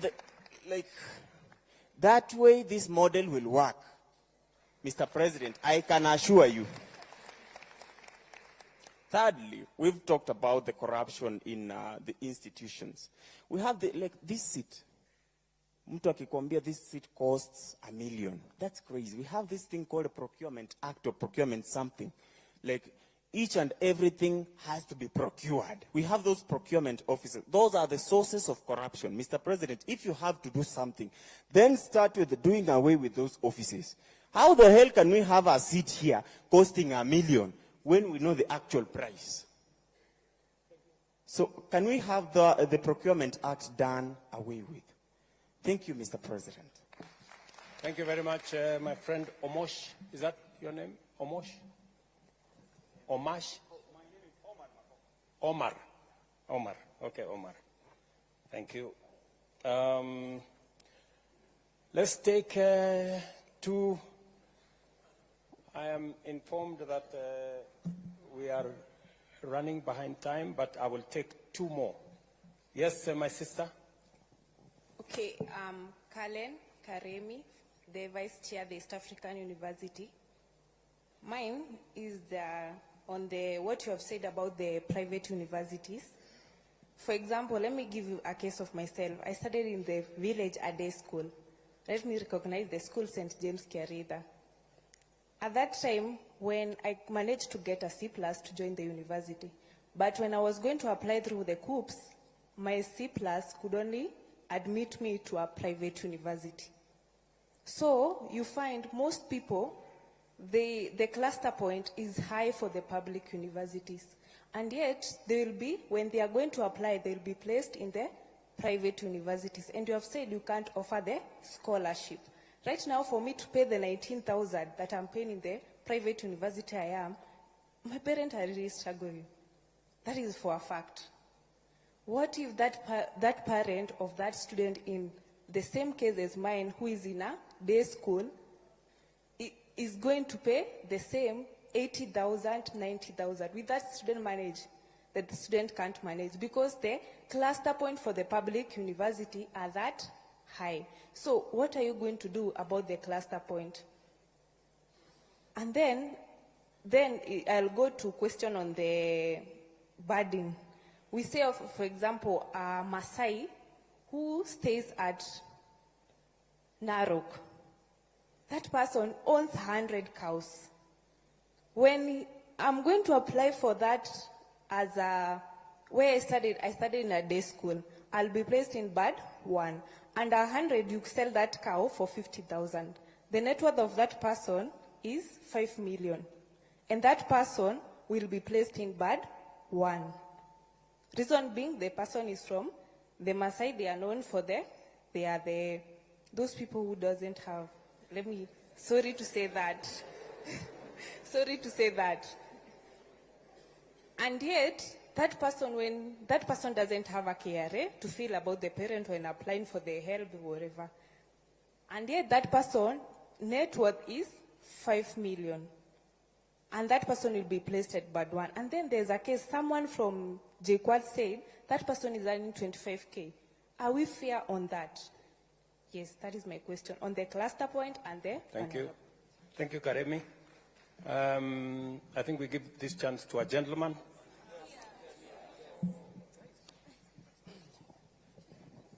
Thank you so much. I'm Vincent Tarus, the president of Moi University, and I'm also a finalist doing medicine and surgery. Okay, thank you so much. Number one, Mr. President, I'm really not happy at how we were discussing figures of expensive courses. Yes, it's true that the government is paying a lot for students doing the expensive courses. But we also have to look at it from the student side. And these are the figures. I'm going to use figures for a student doing dentistry. And of course, with these figures, you could estimate those who are doing medicine, engineering, and all those expensive courses. A student in band 1, the one who is very vulnerable, is going to pay 39,000 shillings. Remember that at the moment, we are paying less than that. We are paying 32,000, 33 up to 40, and now a student in band 1 is going to pay 39,000. My cue, the conception of the new funding model is on the basis of assisting the poor. Number 2, a student in band 2 is going to pay 78,000 shillings. A student in band 3 is going to pay 156,000. A student in band 4 is going to pay 234,000. And a student in band 5, 312,000. Now, already we can see and have the impression that expensive courses, or rather, the courses that are expensive to offer will only be for the rich. Because we can all agree that a student in band 2, band 1, band 3, and band 4, they are all poor. Now, who are going to afford these courses? Mr. President, when we had a meeting at State House, you said that you're going to put a ceiling over which the vulnerable are going to pay. Yes, that is only going to sort those who are in band 1. I'm assuming it will be way less than 39,000. Now we have sorted those ones. What about the majority? Because, Mr. President, the majority of students are in band 4 with a figure of 47%. If I can use figures of last year's group. 47% These are the figures I got from HELB, that of 113,000 students who applied, 47% are in Band 4. And I can use as a case in my school, Mr. President. We have students who, up to now, they were just allowed to do the exam without paying fees. But really, the truth is, they won't be able to pay these fees come end of year examinations. And what will be the fate of schools that we are so much trying to salvage? We are going to have so many dropouts, Mr. President. And these figures I'm using is for the School of Dentistry. Now we have the School of Engineering and the School of Medicine, the School of Nursing. I thank you, Professor, for the figures. But the figures are too high. And this dream is only going to be for the rich. Now, Mr. President, because we value consultation, I'm going to propose an affirmative action that we have to scrap off the idea that these courses are for the rich. If these courses were for the rich, Mr. President, I don't think you'll be standing there where you are right now. And I don't think all these dignitaries will be seated there where they are right now if these courses were for the rich. Now, allow me to propose an affirmative action that we give more scholarship to these courses so that everyone can be able to afford. The children of the peasant farmers, the children of the poor, the mamamboga, that this administration was built in, allow us to have something, allow them an ability to dream of these courses and pursue them. The issue of loans, Mr. President, that has been spoken about enough. The reason why we are rejecting this new funding model, Mr. President, is because we feel the burden of loans on our backs at the moment. I could only imagine those who would join after us and the generations to come. Yes, you said, Mr. President, that it is better to have loans and educated than not having loans and educated, and not having loans and non-educated. But those are not the two options that we have, Mr. President. We can have a discussion of how we can balance both so that we can come up with a system that values everyone, a system that accommodates everyone. And until then, Mr. President, allow me to reject this new funding model respectfully. Thank you very much, Mr. Tarus. I don't know. Let me answer those questions. I think they are quite a buffet. Mr. President, I've been given one last concern.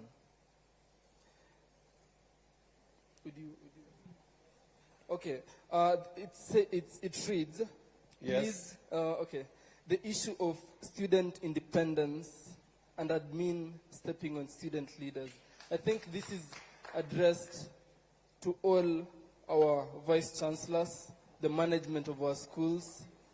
Kindly allow student leaders to run the activities with the autonomy that they deserve.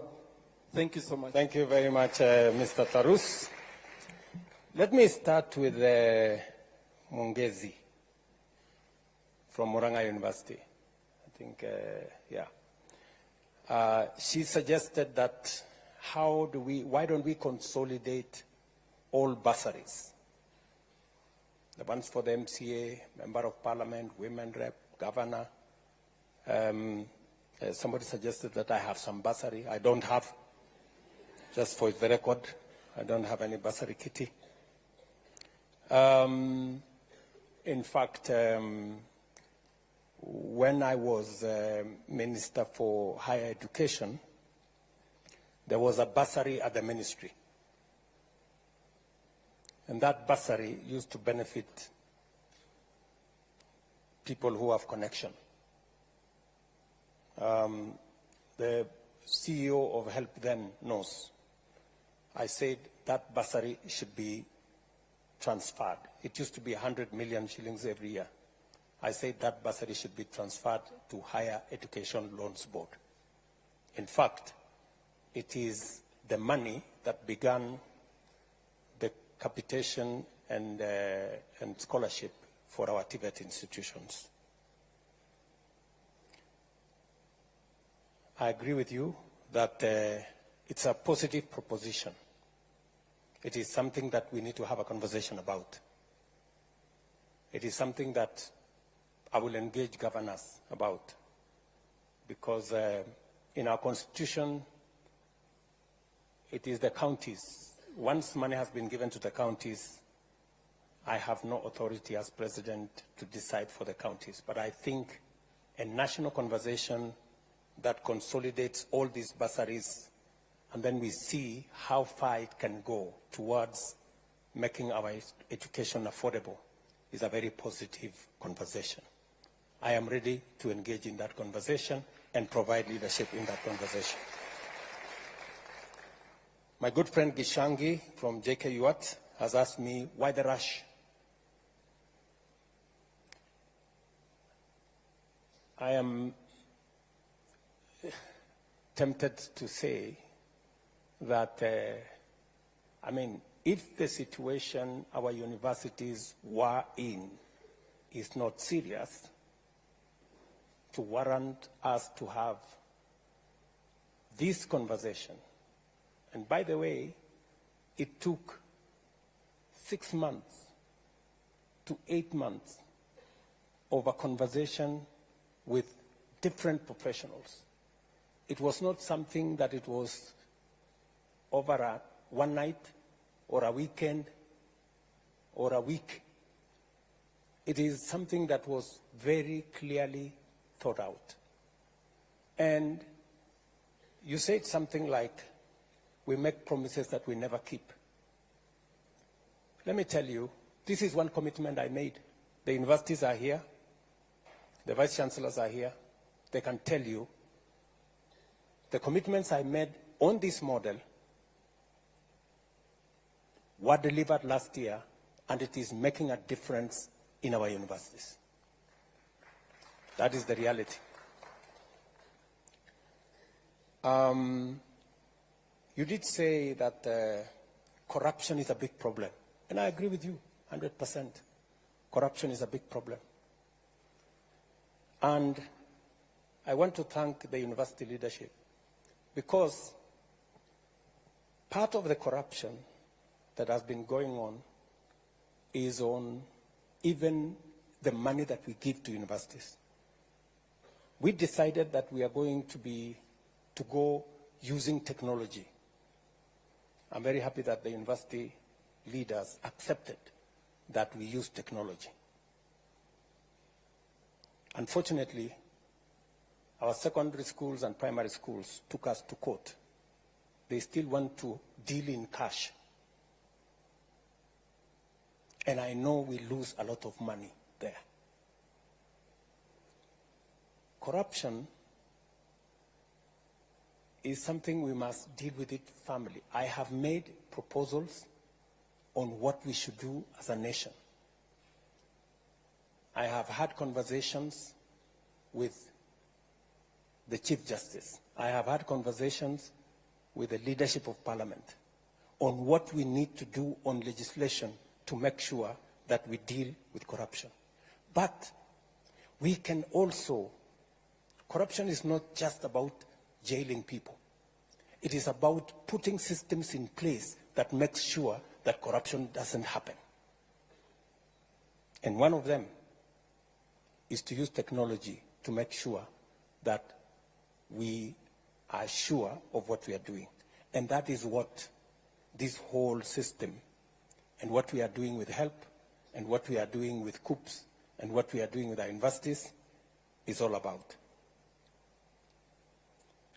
I have made it very clear, and I have asked sometimes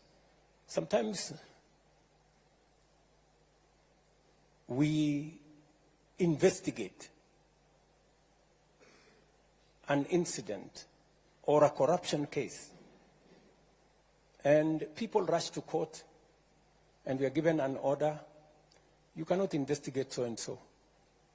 We have situations where we have been told you cannot charge so-and-so.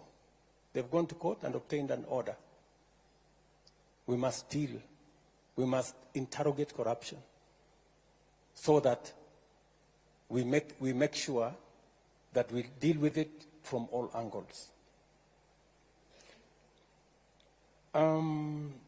You have given a case of when somebody has 50,000 or earns 50,000 or 25,000, and they have siblings in university.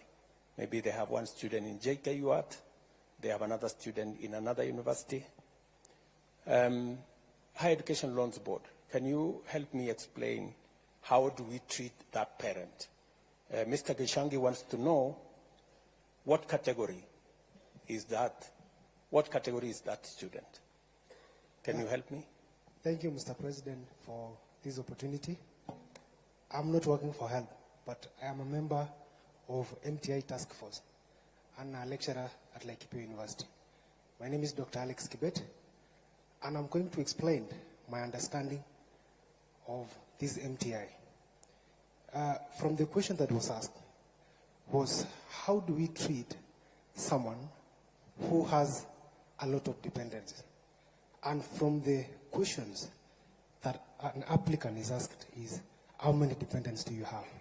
And the main reason why you're required to give that particular response is so that the MTI can be able to calculate a per capita of that particular household before, which is going to be used as an input for determining your score, and which is going to be used as an input for your final score that determine where you will be banded.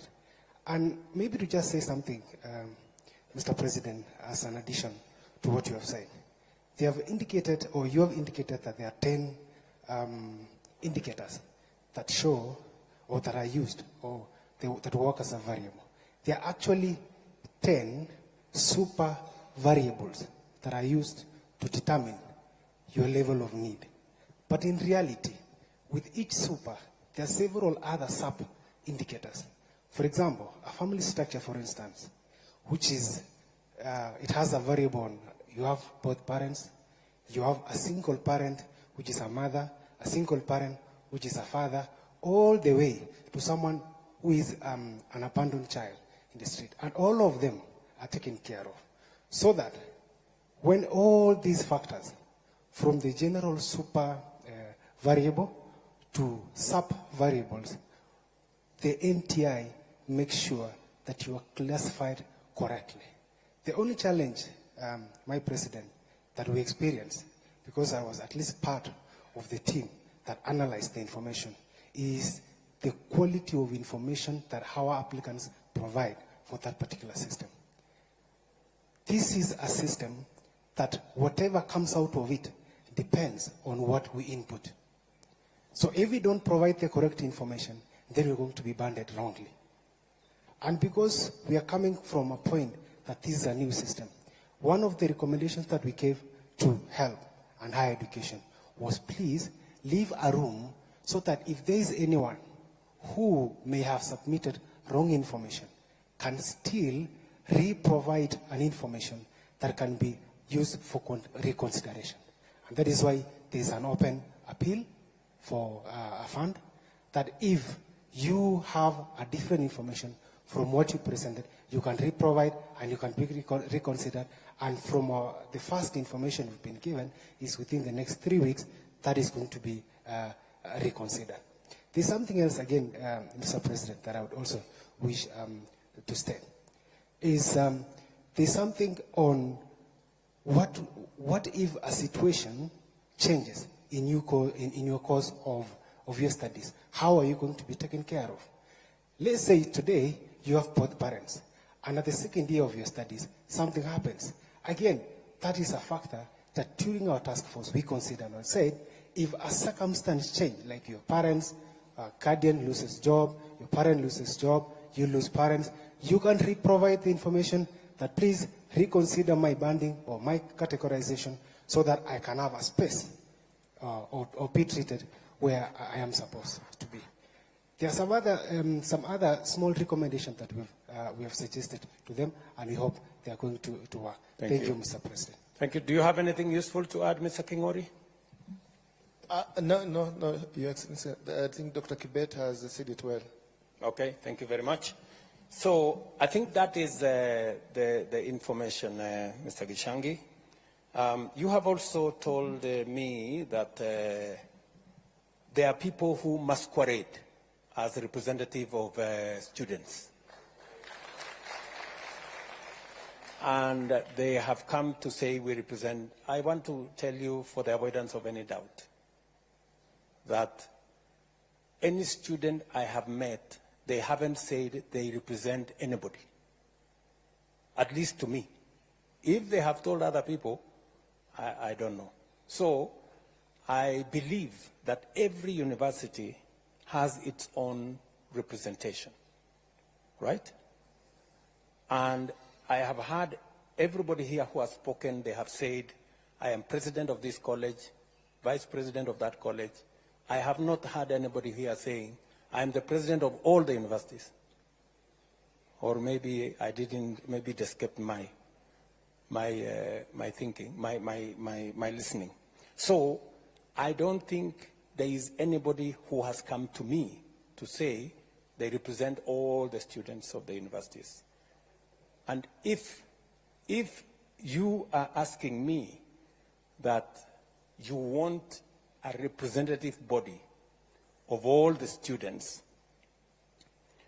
that is a conversation I'm willing to have. And the universities, the leadership of universities should be part of that conversation so that we can all agree what mechanism are we going to use. Are we going to have elections in some form? Because, I mean, we are a democracy. Or how are we going to get a student leadership that represents our universities? That is a conversation that we can have. Somebody has told me, are you the one who said students who differ? There's somebody who told me about students who differ. Yes. So what is the situation of students who differ? I am not, yes, Higher Education Laws Bond, can you help me there? Your Excellency, students who differ, the case of KCSE 2022, were all allowed to apply. So far, we have received 9,979 students from KCSE 2022, and this process is ongoing. So no student has been left behind. Thank you. Now, has he answered the question?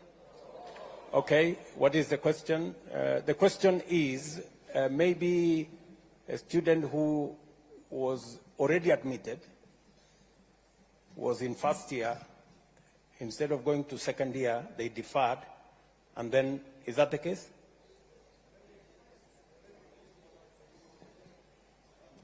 Okay, which model? Are they coming? Okay, I think what the question is, those ones who you are now considering, are you considering them under the old model or are you considering them under the new model? They are being considered under the new model. Yes. Yeah. Because the model started considering students from KCSE 2022. If you are from the previous years, that is KCSE 2021, 2020, and the previous years, then you fall into the old model. Thank you very much. Now, my good friend Gishangi says he wants to replace my friend Karungo Dangwa. I wish you well.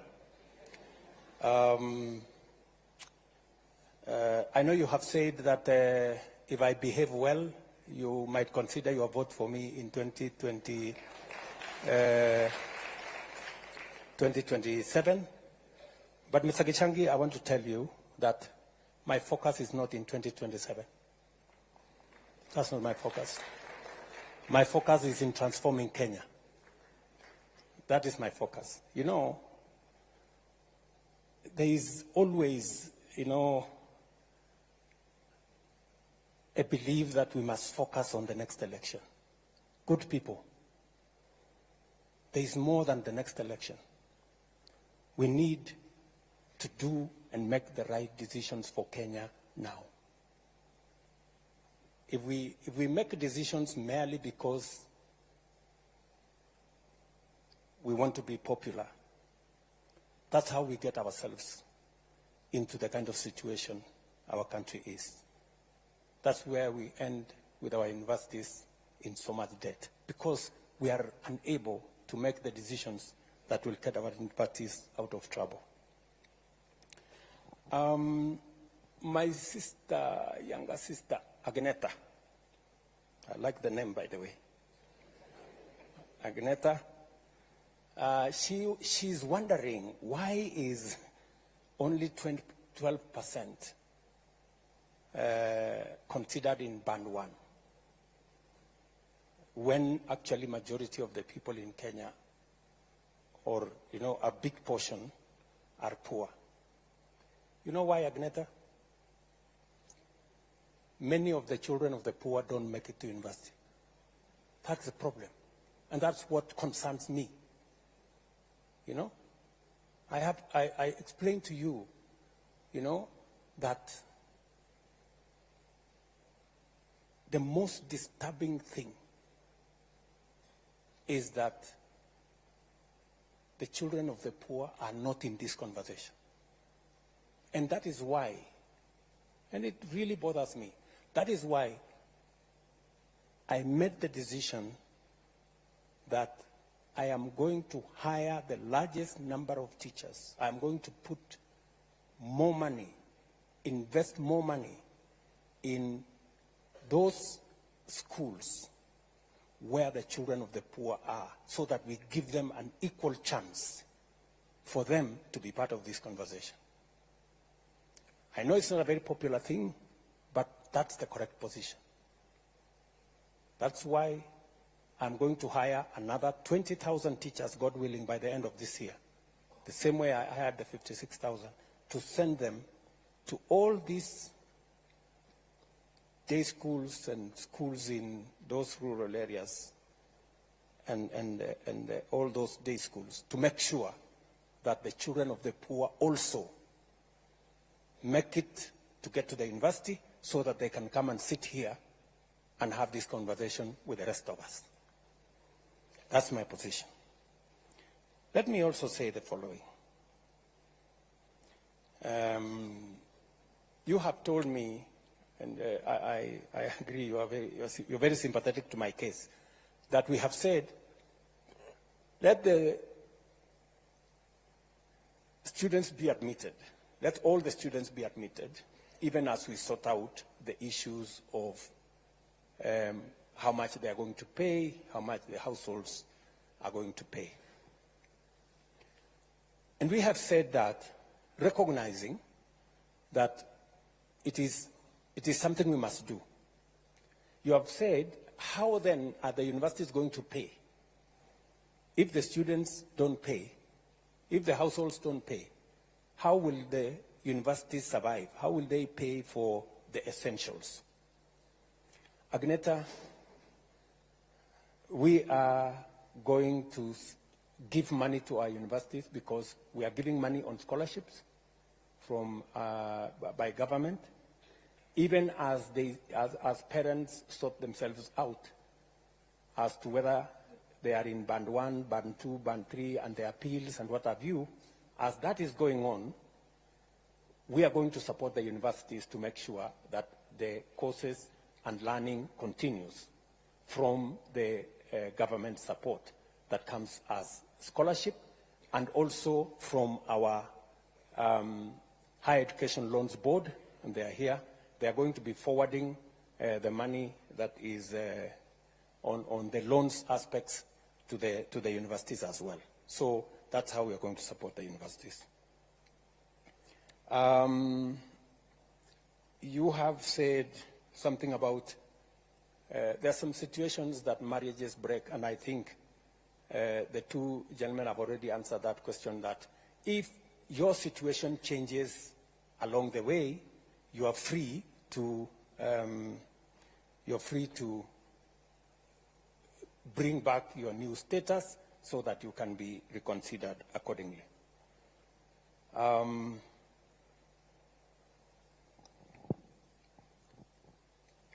Nick Okoth, twins joining university. Higher Education Loans Board, if we have twins joining university, what is the situation? There was a question when they were filling the form, and they were asked, do you have a sibling joining university or TVET college? And if they said yes, they were supposed to input either the ID or the index number if they were minors. And that goes into considering where they are placed. Yes, because we score them up to 100, and that will give them another 29 points to move towards Band 1. Okay. Faustin Wandera from Nazarene University. You told me that you feel the universities are being... I have tried to explain that the private universities have sponsors, they have endowment funds, they have scholarships from different other avenues, and considering that we also know that there are students there who deserve support from government, we have made the same loans available to students going to public be available also to students in private universities. I'm very happy that you have ideas on how we can make the scholarship work. I am willing to listen to those ideas. I know you have invited me to some form of harambe or something. I think we have since said we should abolish harambes or something. We are on the way there. So, or maybe you are suggesting that some private sponsorship of students in the university. That one, you can take it up with me offline. It cannot be a conversation here. We can have a conversation in another place. Omar, sorry. Omar, it looks like he has left. Oh, you're there. Okay, you put on you put on a different outfit. Intra-school transfers. Omar says there are students who maybe because they are not sure of how things are, they apply for one course, and then when they get to the university, they want to change their courses, and in the process, they get lost somewhere, and their issues are not sorted out. Higher Education Loans Board, again, can you help me with that situation? Why does it take so long when students change courses and they are approved by the universities? Your Excellency, what would happen is that the list of the students who have transferred will be forwarded to COOPS for validation, and after COOPS validates that they have transferred to a program they qualify for, then they will upload in our portal, and our system would pick it. So maybe that lag can take a month or so, and that could be affecting the students. But we are going to improve this year. We are going to talk with COOPS so that we can improve that process. When you say you're going to improve that process, Omar would want to know, it now takes a month. He says it takes 3 months. What are you estimating that it's going to take? Are you able to give us a shorter time frame, or we give you time to think about it? I think it's even engineering has been done where COOPS, I'm sorry, I'm talking on behalf of COOPS, have availed the transfer module to the universities. I don't know whether the Vice Chancellors can confirm that. So now you don't have to send documents to COOPS. The Vice Chancellors would log in and effect the transfer there.